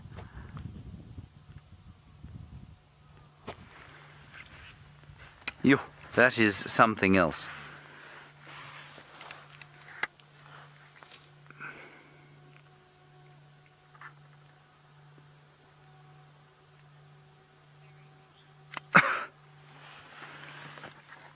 Ah, now Louise says our sunset is better than Taylor's. Well, you know, it's just experience, you know, David. I'm 16 years older than Taylor, of course, which means, well, I've just got that much more experience, don't I?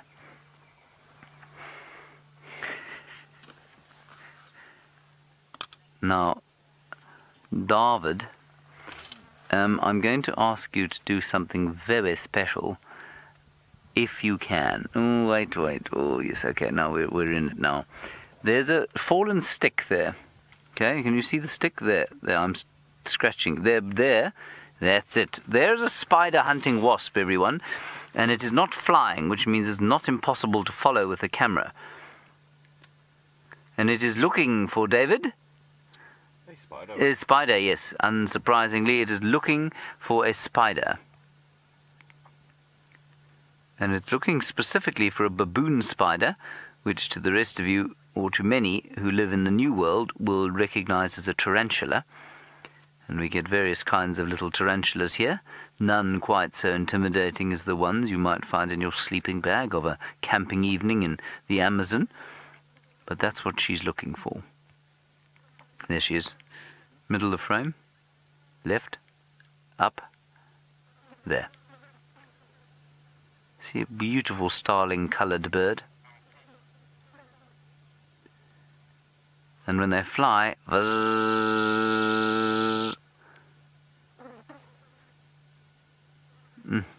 Now when she catches the spider, of course, I'm not sure if Taylor told you this, because I know she was looking at one also. And what they had, of course, or what they do is they paralyze the baboon spider, lay their eggs in it, and the baboon spider lies there, knowing that its fate is going to end very soon, and then the larvae of the wasp hatch inside the baboon spider and eat it from within. On that note, let's head across to Taylor, who's got something more cheerful to tell you.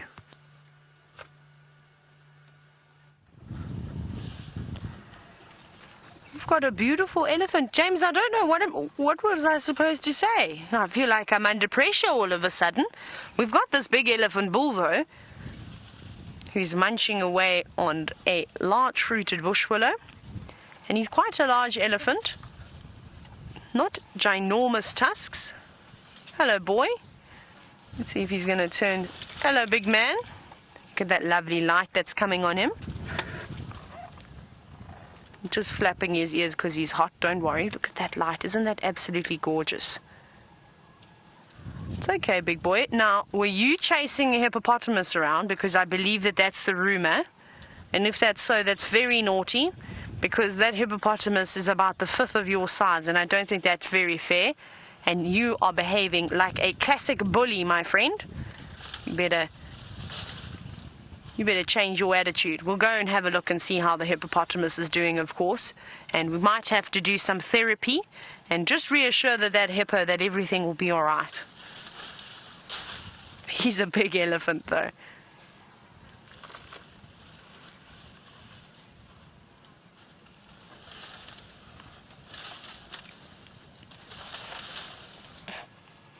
And you can see that he's very easily able to just pull and break these branches as he will.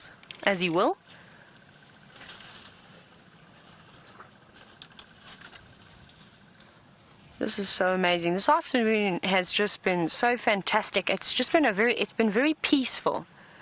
I don't know if anybody else feels the same. I feel very relaxed, sort of stress-free, nothing to worry about. Look at those Inyala as well, doing their dance and just behind the elephant. You can see there they've erected all their hair. No, now the one on the left was actually doing the dance better, but now he's stopped.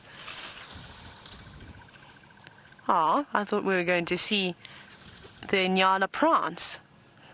Obviously not today though. Off you go, Mr. Elephant.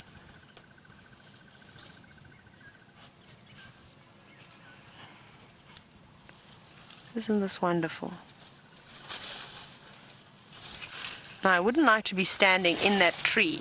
If you were a caterpillar or a beetle, you'd be being shook around at the moment. He sort of pulls the branches and then lets go. And, well, they fling to the other side. I'm waiting for an insect to land in the vehicle. There's another little elephant as well. When I say little, little in comparison to this giant.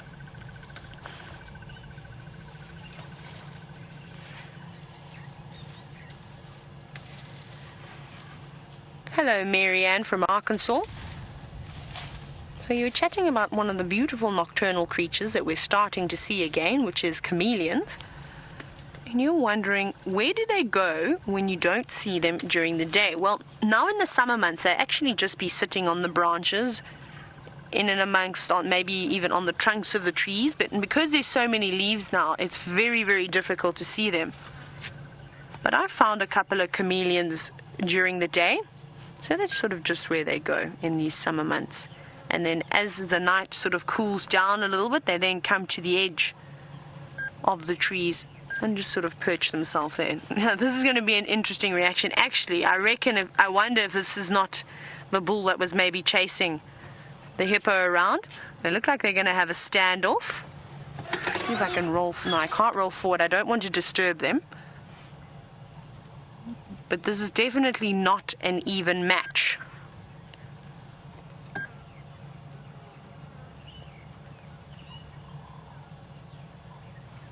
They're looking at each other, deciding what they're going to do next. They're probably going to hook. I'm going to see. They don't seem too bothered by me. Brian, I'm just going to go forward just a couple of meters. No, they're not bothered by me. I'm going to give them a bit of room. Look at this. This is incredible.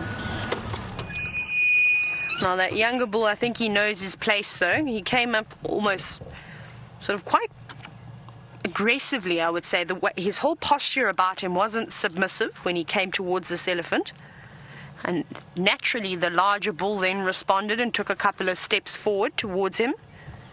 And they greeted with their trunks, and they've settled down for the moment.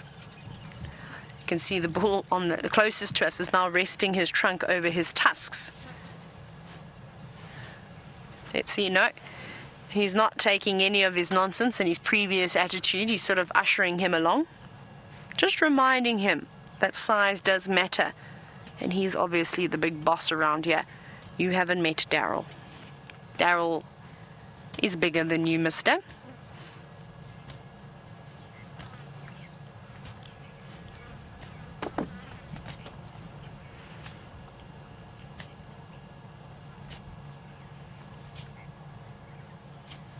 Look at that elephant's tail swatting against his trunk, and he didn't like that too much. He sort of poked him with his tusks and said, keep on going.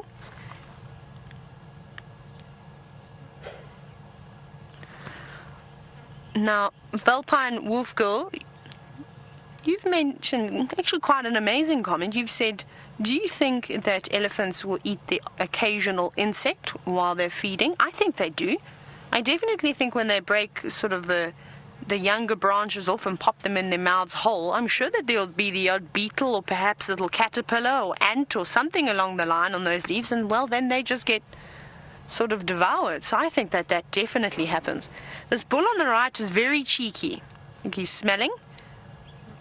Let's see if one of them is going to put their... No, you're going to have a push and shove.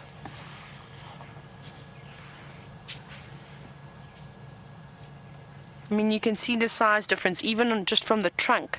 You can see the elephant's trunk on the right is nowhere near as long as the one on the left. There's probably about 10 years age difference between these two Ellies. Look at that. I mean, you can see even the thickness of the trunk. This younger bull is no match for the one on the left. He's got life experience on his side, and he's got size on his side. So they're greeting. See how they pop their trunks in their mouth? That's very typical.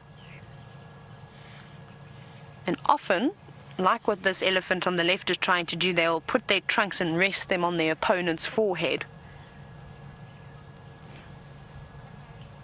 But this is nothing serious. This is them greeting, having a bit of a push and shove around.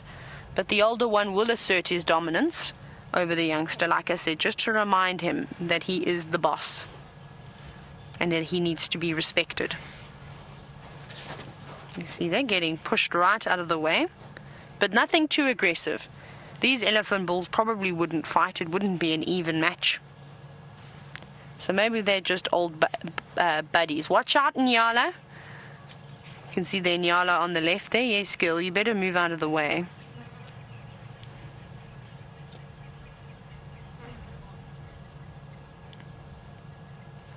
I think she knows these elephants. She said she wasn't hanging around at all, moving right off and into the bushes away from that big boy. Normally you see young elephants chasing other animals around. That's quite common.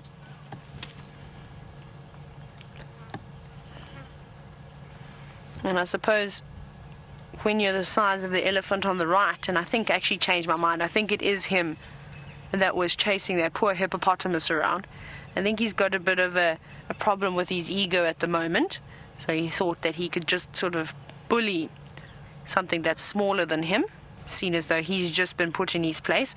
So Mr. Elephant on the left, I take my comments back about you being a bully. I think it's the younger elephant that was perhaps behaving badly this afternoon.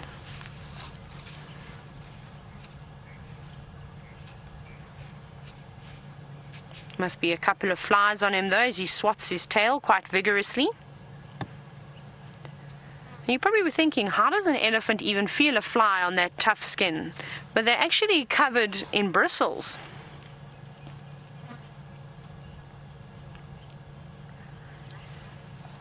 Now, Matak, you're wondering if that younger elephant bull's tusk will ever regrow. I don't know if it's broken off, or maybe he just didn't grow a tusk. I didn't really see. Brian, did you see if he had a tusk? It didn't look like it. No. So maybe it's broken right off at the base that we just can't see. But no, I don't think it will. If he wasn't born with a tusk, then he'll probably never get another one. If it was snapped off, there's a possibility that it will continue to grow. However, it doesn't grow very much, and it takes quite a long time. So I couldn't see too much of it. But what I'd like to do now, though, is I'd like to go back down towards the dam. Actually, no, have a look at that sunset. I'm going to reposition just slightly. We're not going to go far. All I'm going to do is I'm just going to turn just a little bit because it's so beautiful, and then we'll go to the dam, I promise. That is incredible.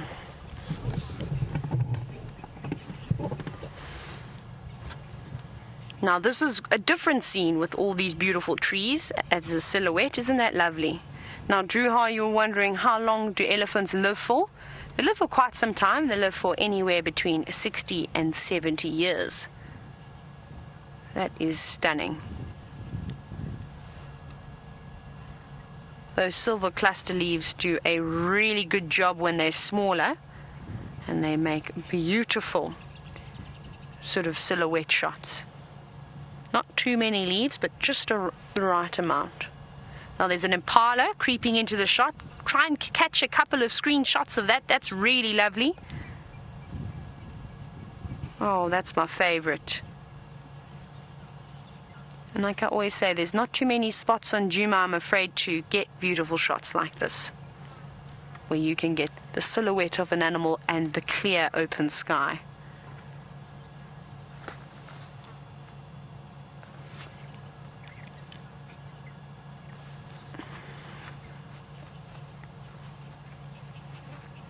Isn't that beautiful?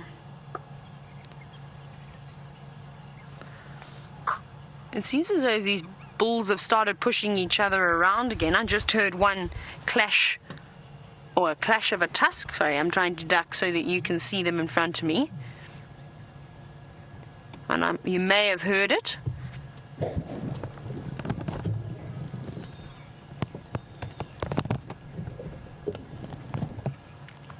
Having an arm wrestle.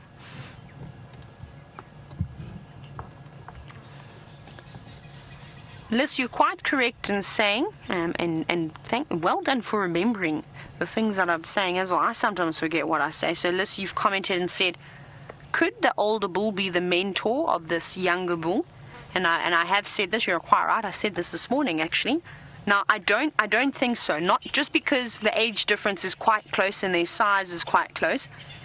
Typically, you see it with much younger bulls. So you'll see the big bull that we saw on the left, and then you'll see bulls that have usually just been kicked out of the herd. So anywhere from about 16 to about 25, around there. And then normally after that, they're quite large and they start to separate from those bachelor groups and go off on their own. Though occasionally you'll see these super groups where you've got these monster elephants all moving together. But the way that the one on the right is behaving, you can see here, he's being very cheeky. And I think that this other elephant is going to get sick of him in a moment and then really just show him how powerful he is. But let's watch. Let's see what happens.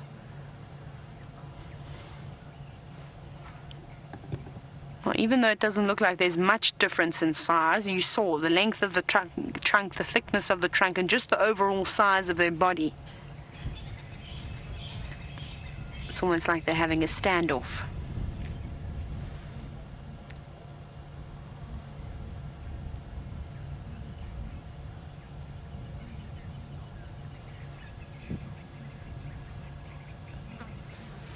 Now we just have to wait and see who's going to make the next move.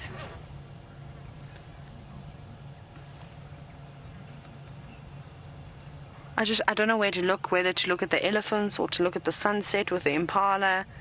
It's just so beautiful.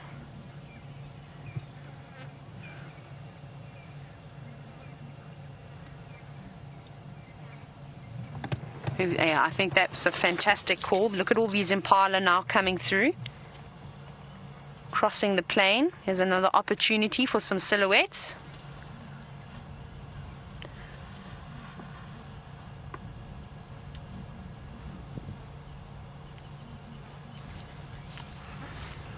We're just going to have to keep bouncing between the sunset and, of course, those elephants who are having a great time. But look at them. Here comes another impala. Put your heads up so we can get some photos.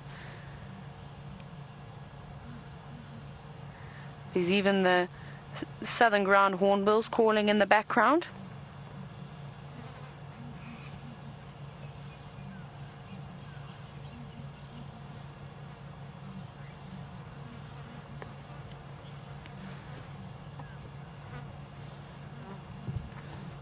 Now this has been absolutely incredible. I just want to very quickly show you, look how they're pushing each other now. All that dust coming off the older bull on the left. Let's see if they give one more push and shove. Isn't that amazing? Come on boys, give us one last show.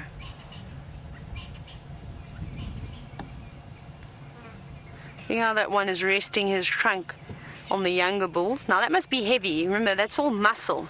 There we go.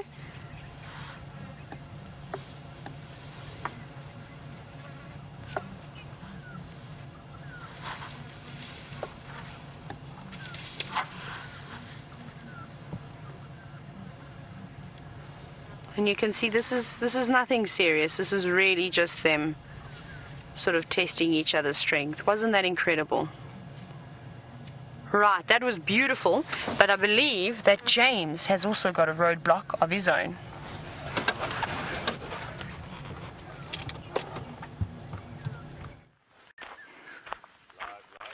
Right, everybody, we found a bit of an obstacle in the ground here, and much as those elephants were pushing each other, so they have pushed the sea over. And what I thought I would do is see if we could discover one or two things under the bark. I have discovered something that I'm going to come and show you now, but the first thing I need to do, of course, is move it out of the road.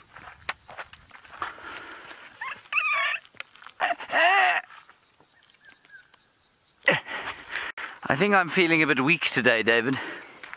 I'll bring you this thing that I was going to show you, but first I'm going to attempt some more cross-country. There we go, do you see that? That was very lithe, wasn't it? Yes, very nice. Now, of course, under the bark of that tree, which probably died some time ago, it's a knobthorn tree, you find many things. I was hoping to find a bark scorpion, but there wasn't one there. This seems to be some kind of an egg sac. I suspect from a spider, and of course the spiders that we live under this bark, quite often the violin spiders, everybody, and they of course are deeply, deeply venomous. So I'm going to put it back and then we'll carry on. I will tell you that we went to Buffelshoek Dam. There is one lonely hippopotamus there, but he wasn't being as entertaining as the elephants you were looking at, so we didn't tarry for long, and that was about it over there. We're now going to drive Drakensberg Road towards the south in the hopes that maybe Karula's come back across. We might be lucky, we might not. We'll find something else on the way. Marvellous to have had so many sunset shots. Let me plug myself in so that I can hear you speak to me. There we are. And on we go.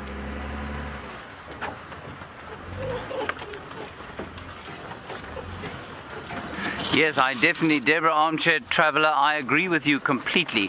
You say I should get Jamie to help me next time. Jamie, of course, very powerful. We've seen her move logs probably 4 or 5 times that size out of the road.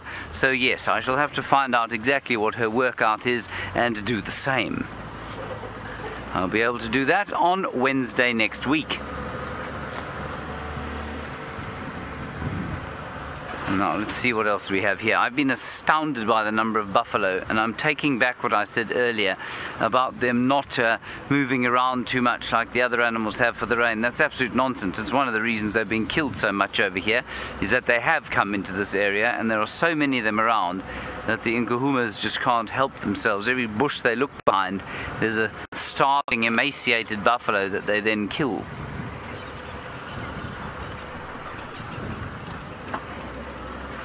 Watch out here, David. There's some branches. Phew. Ah. Thank you. Some of you seem to find my tree moving segment quite amusing. I'm sorry I wasn't quite able to do it. The main reason I actually stopped at that tree was the last time I stopped at a tree, of course, I failed to jump over it. I became scared and sort of vaulted over it. And this time I thought, well, this one's a bit smaller. I should be able to get over this one, which I did.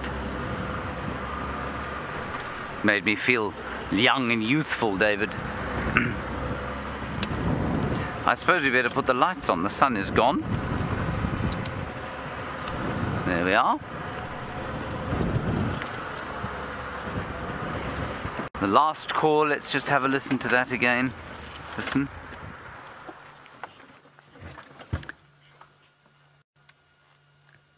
Please call again, bird.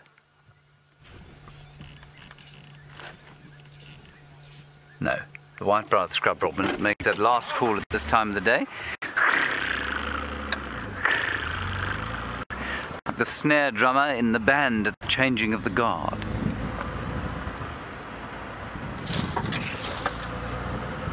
And of course it is the changing of the guard now, this time of the day, when the creatures of the night come out and the creatures of the day go into whatever hidey holes they can find. Much the same as we do. As our human ancestors would have now lit the fire. I was reading an interesting article the other day that was sent to me about lions and their activity levels and when they're active and when they aren't. And I mean, it wasn't particularly profound, but one of the interesting things it did say was that it reckons that we as human beings are probably nervous of the dark because of the fact that lions are active precisely when we are not. They're active at night, they're much more confident at night, and if you look at records of lion attacks on people around Africa, they almost always happen just after sunrise, so around about now, up until sort of 10 or 11 at night. And that's why now is the kind of time we'd start lighting fires, gathering everybody together, which I thought was quite interesting. It seems very intuitively obvious when you think about it, but if you do think deeply into it, you think, well, why would we be afraid of the dark? And that's why.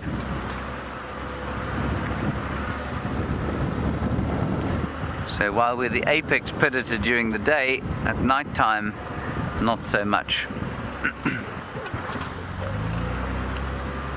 Now we're going to just, there's a little water hole up ahead, and I'm rather hoping that by this stage of the game we should have one or two foam nest frogs. They've been calling around the place.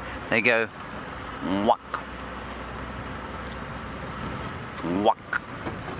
And there's a giraffe who thinks I make a very good foam nest frog call. There he is. Whack. Also, I've stopped you in a perfect position, haven't I, David? Yeah, don't worry, there's another one up ahead. Let's go there rather.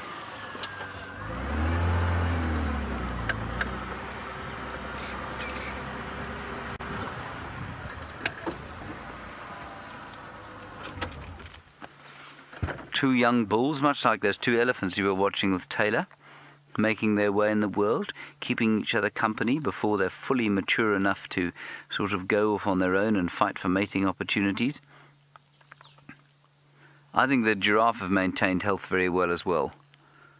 They've got through the winter time fine, and because their food doesn't respond to water necessarily, it responds to day length, they've got lots of greenery to eat at the moment. Giraffe are also, of course, pretty much water independent, which means they'll drink if they have to, but they don't have to. And so they would have weathered the dry times probably a lot more easily than many of the other animals out here.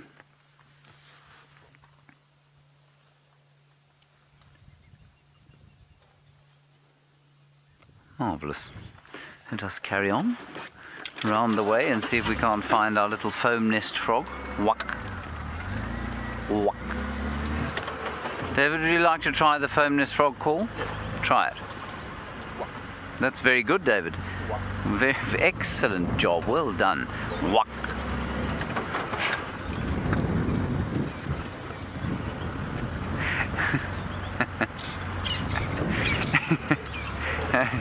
That is a slightly ridiculous. Okay, good. We're nearly at the water. Oh. Whack. I challenge you, everybody, not to go through the rest of your day or night not thinking to yourself, whack. James, you say you'd love to see a frog tonight. Well, let's just look here. Oh, quickly, there are no frogs here. Let's quickly head across to Taylor. She's got something very endangered.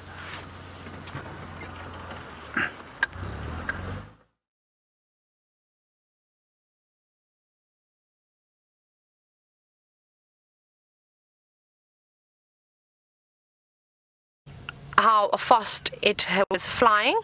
Now Liz, you were asking earlier about sort of the young elephant bulls that I sort of mentioned that sort of tail the older bulls. Now we found 3 of them. This is one of them in front of us, and he's a young chap, not too far from the 2 older boys, probably just a couple of meters. I can still hear those others fighting in the far distance, but they were going into some thick bush. But there's the other 2. Now these are typical elephant bulls that will be following the large Ellie, learning how to be, as Brian says, learning how to be big elephants. And they're young. They're probably a variety of different ages. They actually look like they're younger than 20 years old. They seem to be quite young. Probably only just recently pushed out of the breeding herds. I can hear lions.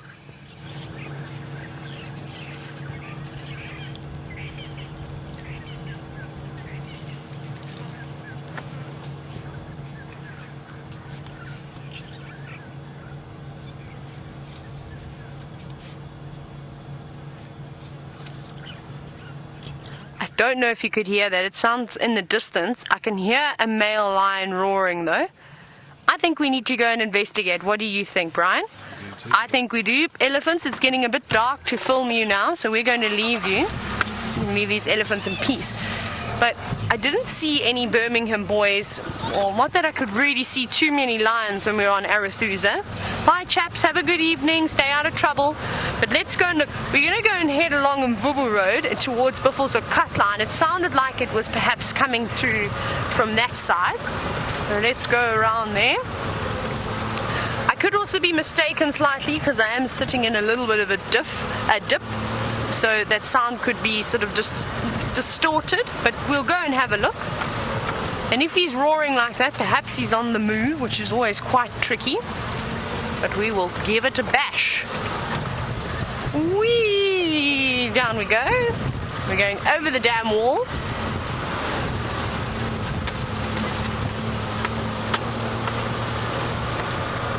We'll just have a little look around here. We'll have a quick look at our friend the hippopotamus who was being chased around earlier this afternoon. But just a very quick look. You can see he's much happier now that he's not being bothered too much by, of course, the elephants. Happy days, hippopotamus. Enjoy your food. Bon appetit. Right, let's continue going. Just a quick look at him. You never know what we're going to come across when the sun goes down. Sorry, I keep forgetting that when I'm driving on the dam wall, I really need to focus on the wall, on the road, and not look around too much. Otherwise, that could potentially be quite disastrous.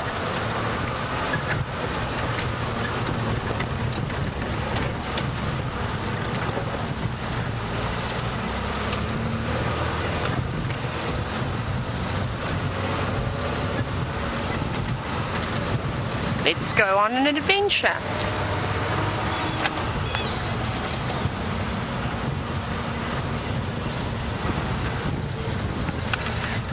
We've have some oh no, I'm trying to do too many things at once. My spotlight was caught on a wire and I couldn't really pull it properly. Now, Shark, you said that you think it could possibly be Tinyo. It definitely could. I don't think he was around, so we'll keep an eye on it. So let's play a guessing game. If we are lucky enough and we find this line, let's see, who do you think it's going to be? Do you think it's going to be Tinyo, or do you think it's going to be Mfumo? And we'll see who's right. Well, we'll only be able to tell you if we find the line making the noise, of course. What do you think, Brian? Tinyo? I think I'm also going to go with Tinyo. Just because we heard him vocalizing quite a bit the other morning. We know what he's like, so let's go and look and see. So you can send in your answers as who you think it may be that we're going to, or that we heard roaring in the far distance, either by hashtagging Safari Live on Twitter, or you can send us an email, questions@wildearth.tv. Either one of those will be good.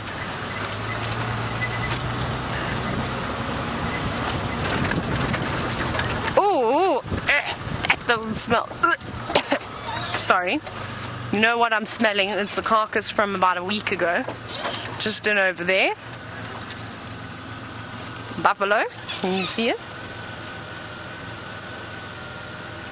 Here it is, that cow that they killed. So we're on Mvubu Road, so we're right near the lodge. Very delicious indeed, Louise. It doesn't seem as though there's too much feeding on it.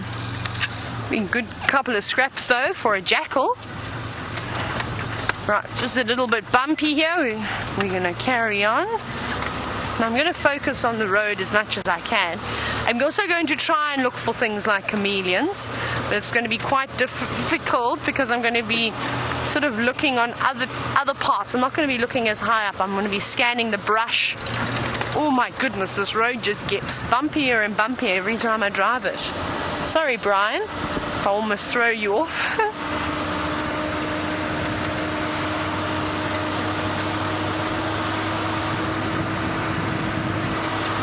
And I hope we're going to find this line. That'll be so exciting and make my day if we do. Just because we didn't have the normal fantastic sighting of the Nkuhumas like we've been so spoiled with.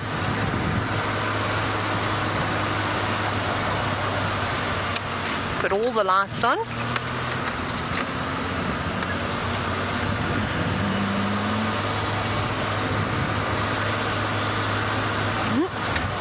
again, just a couple of diurnal animals, lots of zebra and impala around here, so I don't want to shine on them. I'm just going to put my spotlight down until we pass these herds. Hello guys, be safe out there tonight. There we go, now we've passed them.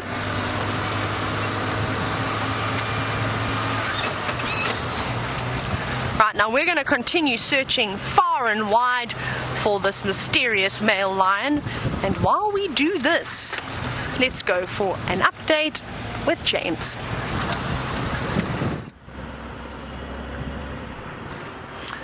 Nothing to report this side at this stage, everybody. We're looking for chameleons, of course, in every bushel, and we're now around Leadwood Road, where we'd hoped Karula went sometime yesterday. Byron was under some confusion today about whether or not she'd come north or south. He found tracks coming north, which is good. That's where we are. We are north of the road, of the boundary. And then, unfortunately, somebody else seemed to think that they'd gone south. So it's well worth our while just having a little drive down Leadwood Road, which is named, of course, for the leadwood tree at the other end of it. I'll show it to you. I have shown it to you. Ooh. Darby? Oh, shame. It's that juvenile batelier that we've been seeing around here quite often. I'm going to move out of the area simply because I think that bird's going to struggle to land if it gets any darker than this. I just want to move so that if it wants to come back there, it can. It's always been interesting to me since I think I've told many of you the story before, but I had a girlfriend once. Yes, I did have a girlfriend once, and she was well, she was quite a vicious creature, and she she had a cockatiel. And the cockatiel's name was Newman. That's right, after Kenneth Newman, who wrote many of the bird books. And when she and I parted ways, I was left after the divorce with the bird for a little while. I had single custody of it for a while. And the bird and I lived at Dingala Private Game Reserve. And Newman the bird used to, I didn't like keeping him in a cage, so I used to just let him out in the room and he'd live in the room, which, apart from, you know, producing a situation where there was little bird droppings all over the room, it made me feel a bit better that he was living a life of relative comfort. Anyway, Newman used to, at night, he'd sleep on top of his cage, which I'd hung from the roof, and he'd have his food and his water inside there, and he'd go. There's another big bird there, Darby. It's in the... yeah, that's it.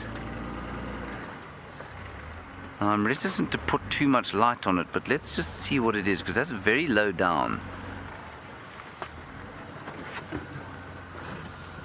No, left, right, there. Up, up, up. Right. There's a hornbill calling. Dave, can you see it there? This big tree here, straight up the main trunk there. There, you got it. Ah, it's a gymnogene, everyone. And can you hear the hornbill calling next to us? It's not a gymnogene, is it? Yes, it is. It's a gymnogene. And next to us, the harrier, not the harrier, that is the harrier hawk. Next to us, the ground hornbill going, hooroo, hooroo, hooroo, hooroo, hooroo, hooroo.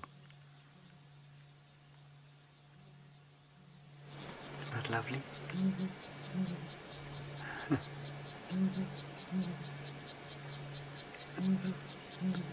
And the hornbill was such a mournful but beautiful call.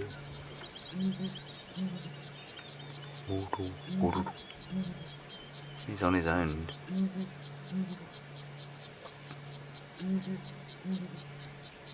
Can't hear a response from any others.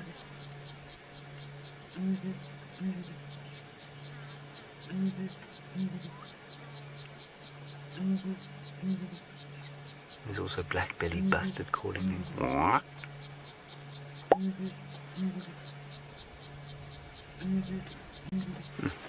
Beautiful call. Anyway, Newman, the bird, used to sleep on his cage. And sometimes at night, he'd get a fright, probably from the bat that used to come in every so often, and then he'd fly around. And he'd fly around and around and around, and he wouldn't land. And I couldn't figure it out until one night, and then he'd fly into things. He'd land on my face, and then he'd sometimes just sleep on the bed next to me. But when I turned the light on one night, he immediately went straight back to his perch and landed, and it reminded me, there's the hornbill. It's just going to be a silhouette, everyone, because I don't want to put a light on it.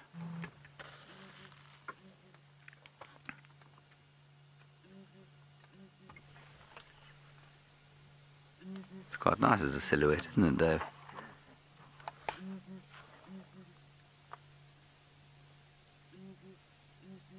Oh, it's so sad. They're of course flocks, so they live with other birds.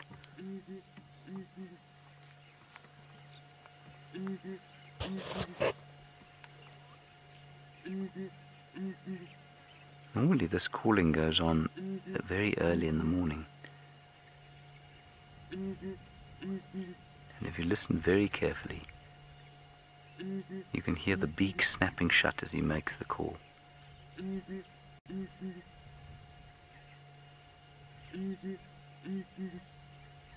Just a slight click. Poor fellow, he's obviously looking for friends. Okay, let's leave him be. Anyway, finally I realized that of course a bird which sees in color cannot land at night because it can't see anything at night. Just like us, because they see in color, unlike most mammals, they really have very poor night vision if they are diurnal birds. And that is the end of the story of Newman, who was eventually taken by his mother, and history doesn't relate what happened to him after that. I assume by this stage of the game, that was about, what was that, about 15 years ago, believe it or not. Good grief, that's a long time. Well, I assume he's probably shaken off this mortal coil.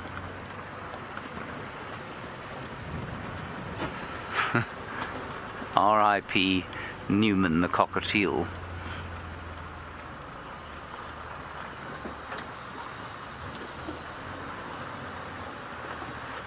Hello, Luca, you're wondering about owls. Just before I answer your question, I saw some eyes in here. I don't know what they belong to, but I think it was probably a duiker. Anyway, can't see it anymore.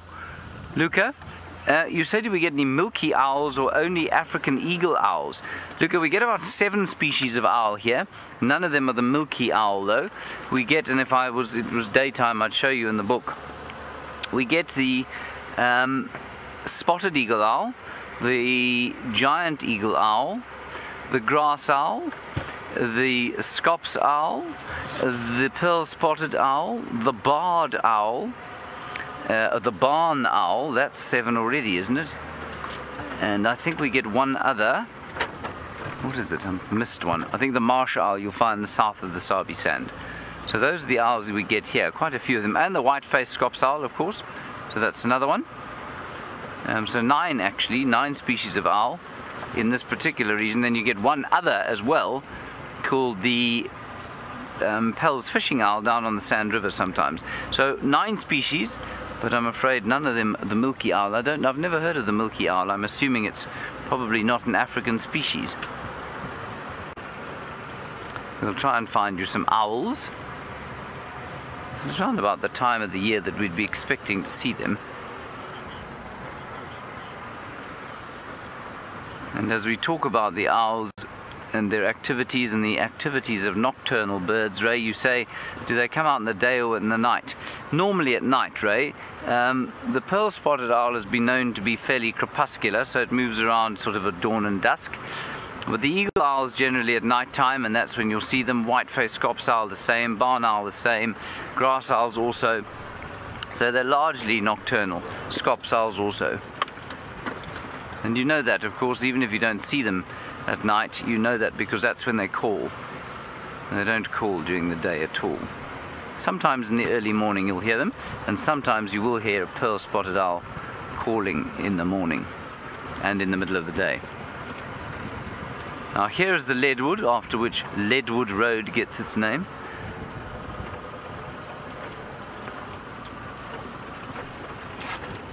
There it is. Is it not magnificent, David? It is. It is dead, of course, unfortunately. Shaken off its mortal coil. Ah, there it is. We'll have a quick paint up it. There we are. And then we'll head across to Taylor and find out how her night, the 4th of November, is going.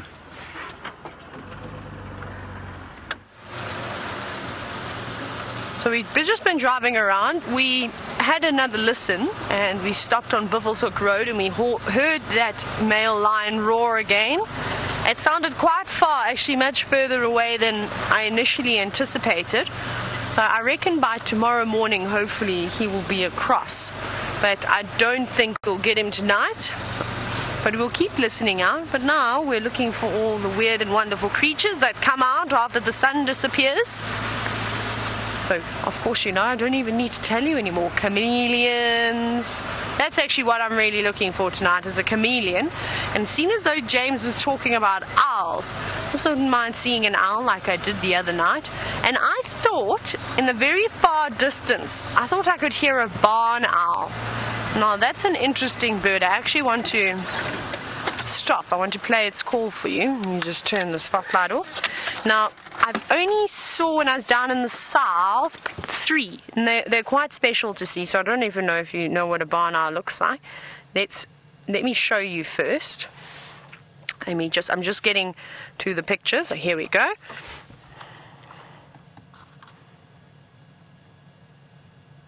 See that? Beautiful. Unmistakable face. See those dark black eyes, and of course with a very round head and the round face. It's very, very easy to identify. So I saw 3, which is quite rare. They're not as common up here. You see a lot of spotted eagle owls, a lot of rose owls, and of course the little owlets that we occasionally see too. But let me play the call for you. It's quite an interesting sound, and I heard it in the very far distance. I have to put it next to my mic.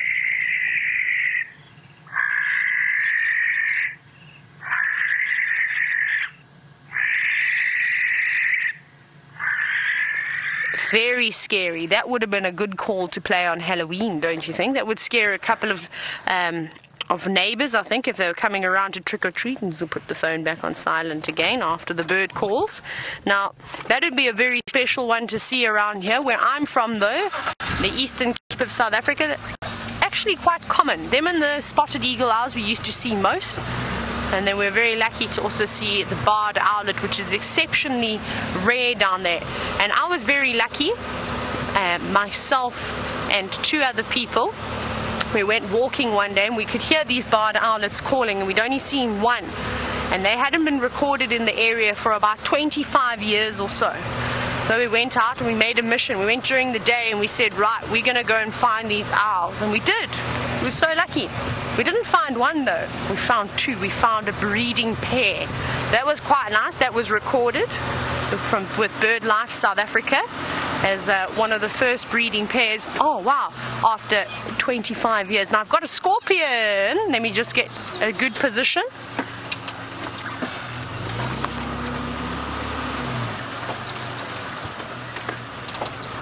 Hello, scorpion. Now this looks like one of the burrowing scorpions. You can see the very large pincers.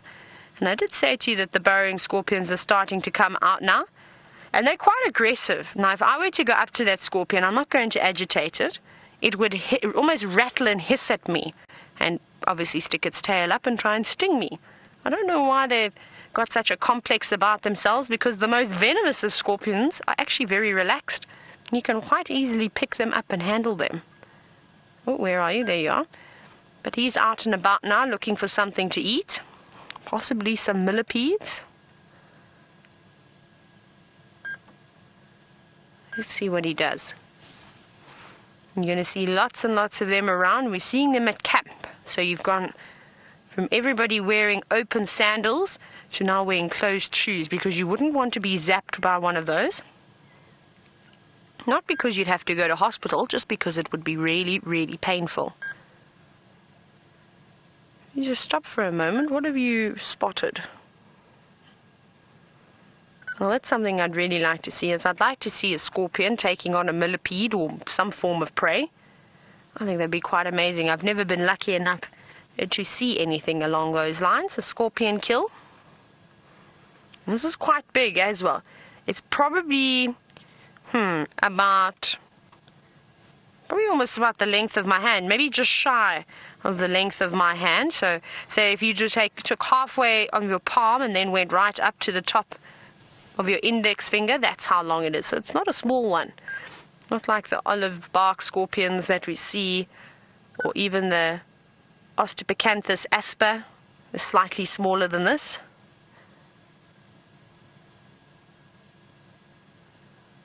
You're going through, here you go, something caught its interest. So I was trying to, you see it looked like it wanted to dig for a second. Sort of just surveying the area at the moment.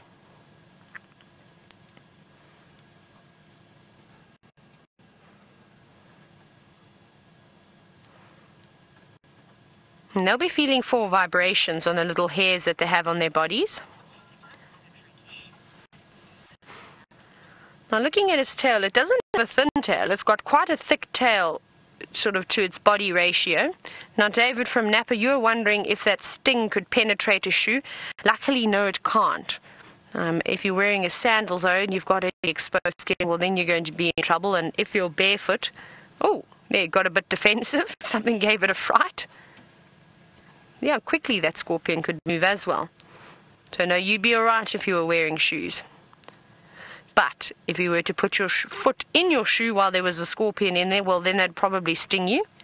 So always be careful and always bang your shoes. Look at it, it's going into a hole of some sort. Is that another scorpion? We've got two. Oh, scorpion fight. That was interesting. It's obviously this other scorpion has come out of its burrow. Oh, this is exciting.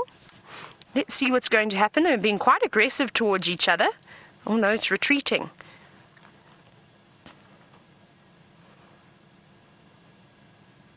I've never seen this before. This is very interesting.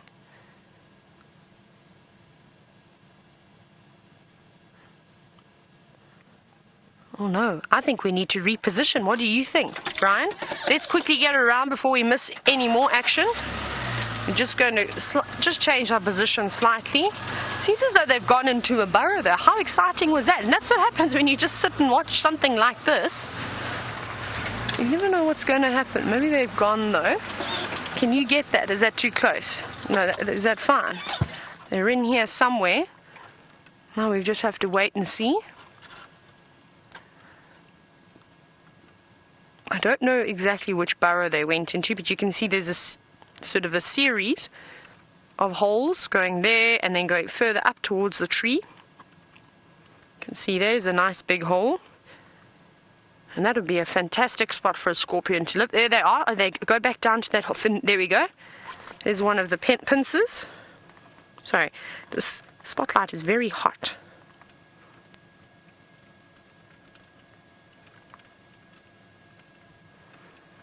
There's a whole sort of burrow system under there. I don't think that they would have necessarily created that. I think there's a bit of erosion that's gone on after this tree has been pushed over by the elephants. And the roots have sort of lifted the ground slightly and made all these wonderful cavities for these various insects to live in. Sorry, I just need to rest my arm on... There we go, that's better. Keep it a little bit steadier.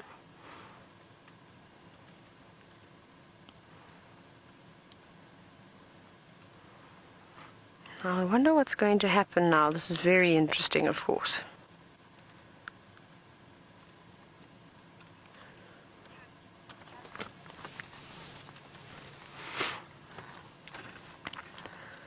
Now, Cat in Tampa is wondering if a spider hunting wasp would go after a scorpion. I don't think so. I've never seen it before. I've seen quite a number of times the spider hunting wasps actually pulling spiders out of their burrows, from baboon spiders to rain spiders. But I've never seen them going after anything else. So, just my opinion, I don't think so. That would be very scary though.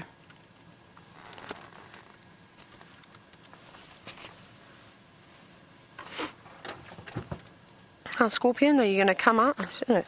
Being plagued by bugs. So I just want to turn off the big lights, just so that all the bugs settle down a little bit. And now I wonder if it isn't sitting here waiting to ambush something. It's a good strategy. And I think these scorpions do ambush. They'll sort of rush out of their hole, either sting their prey, which will have a mild venom that would be able to paralyze whatever they're potentially eating, or it'll grab it with those great big pincers. So they can chase their prey too, or like we're seeing now, this is what I think is going on, is I think that this scorpion has been out surveying and not having too much luck, so it's going for a different technique now.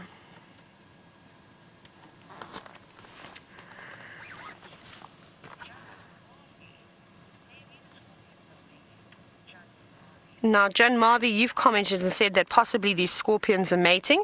I'm not sure, because we found this other scorpion quite far away from here, and I think that there'd be a size difference. And now those two looked sort of equal size, and it was very aggressive, their meeting. I haven't ever seen scorpions mating before, so I suppose I can't comment too much on it. But I reckon that just looked a little bit too aggressive, and the one scorpion didn't even know that the other was around and sort of surprise attacked it and then retreated.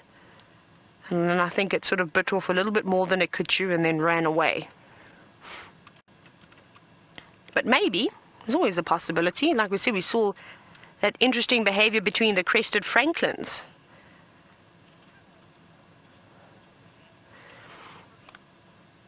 Now, Jean, you've caught me off guard. You want to know if there is a difference, how to tell the difference between a male and female scorpion. I actually don't have any idea, I'm afraid. I'd have to look that up, sorry. I'm a little bit uncertain. Maybe you can help me. Maybe you can have a look and see. I could imagine that there would be a size difference. So we normally see that with insects, that quite often the female is larger than the male because she's got to sort of keep all those eggs. So possibly, like I said, those two look very much of equal size. Isn't that wonderful? Okay, well, I think that that's the end of the scorpions, I'm afraid. I don't know where they've gone, and unfortunately we don't have sort of a CT scan or anything like radiation to view down into that burrow. Whoo, the spotlight is hot. So let's carry on and see what else we can find out here. It's wonderful this evening. It's all happening, and I've got all sorts of bugs crawling on my legs now. Seeing as though we're having that much luck, maybe we will see something like a chameleon. We can only hope.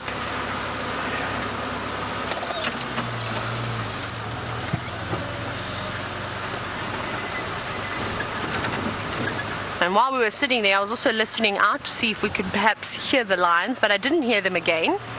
They've gone very quiet.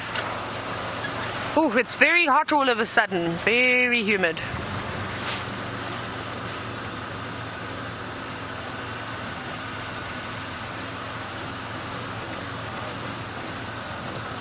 Oh, thank you, Raisa. Just giving me some wonderful information. You said that apparently next week, Monday, there's supposed to be a supermoon when the moon rises. That's going to be exciting, and we'll definitely keep an eye out for that. Perhaps we'll see something like that. I'm not sure what time it's going to rise, but it's getting dark. So let's keep our fingers crossed that we'll be out to see something like that. And let's hope for no clouds as well. Clear sky. That would be very, very special. Imagine just sitting on quarantine and waiting for it to come out. That would be nice. So diarize that, remember that, and please remind us, especially me, because I forget things all the time. I sometimes forget my own name. Now, we're going down one of my favorite roads, which is Gallagher Shortcut, and we're going to have just a quick look here. I'm convinced that one day I'm going to see a chameleon or something interesting down here. I just love this road at night. But unfortunately, I'm going to have to say goodbye to you, and we're going to have to save this for another time. So it's been wonderful, as always. I hope you've enjoyed it. So have a lovely evening from myself and Brian, and of course, the thumb lurking in the bottom left of your screen, and we'll catch you for the sunrise drive. But let's go across to James, who is still out and about searching for things.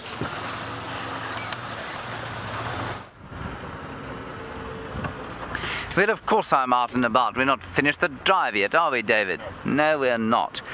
Since I last saw you, everybody, which was some time ago, you can see I'm very sore after shining the spotlight. We had some information from, I think, R. Beard. Was it R. Beard, Luisi? Never mind. That I'd cast aspersions on the Milky Owl thing, and the Milky Owl thing is in fact completely true. I checked it up in the book, at least in the app, and yes, the Verreaux's eagle owl, the giant eagle owl, is known also as the Milky Eagle Owl. So thank you very much for teaching me that. That's wonderful stuff. And that, of course, is the joy of being the biggest safari vehicle in the world, is that you never know more than everyone. And certainly not more than Google. So thank you very much for that. Wonderful to have learned. We're just easing towards Quarentin clearings, and we'll see what else we can see in the last minute or two. But given that all of the impalas are up here, I think you will find that there is not a great deal in the way of large predatory cats. I was rather hoping for Tingana the male leopard. All the impala are coming running towards us because they are stunned by the light. Let's try and get in. They don't want to move. Sorry everybody, I know you can't see anything now, nor can I. They're completely and utterly stupid. There we go. Go on. Jeepers, I nearly drove into that rather large apple leaf tree. Marula tree, sorry David. I know that I saw you shaking your head there saying to yourself, I don't think that's an apple leaf tree at all. And it wasn't. Impala, absolutely everywhere you look. I'm just going to scan briefly from side to side to see if I can't spot a baby. Everyone, there've got to be more than 500 impala on quarantine clearings right now. Every time I turn the light from side to side, I see another little pocket of 20 or 30.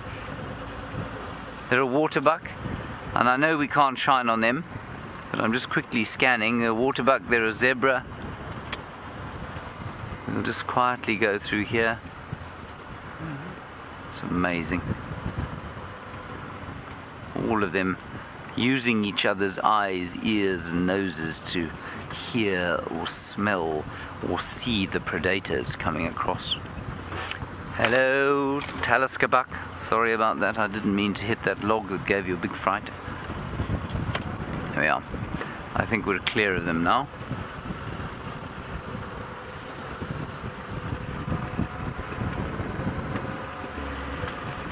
And that hot wind from the northwest continues to blow, which is, well, it's kind of cooking me. I feel like I've been in an oven for most of the afternoon, even though it wasn't that hot today.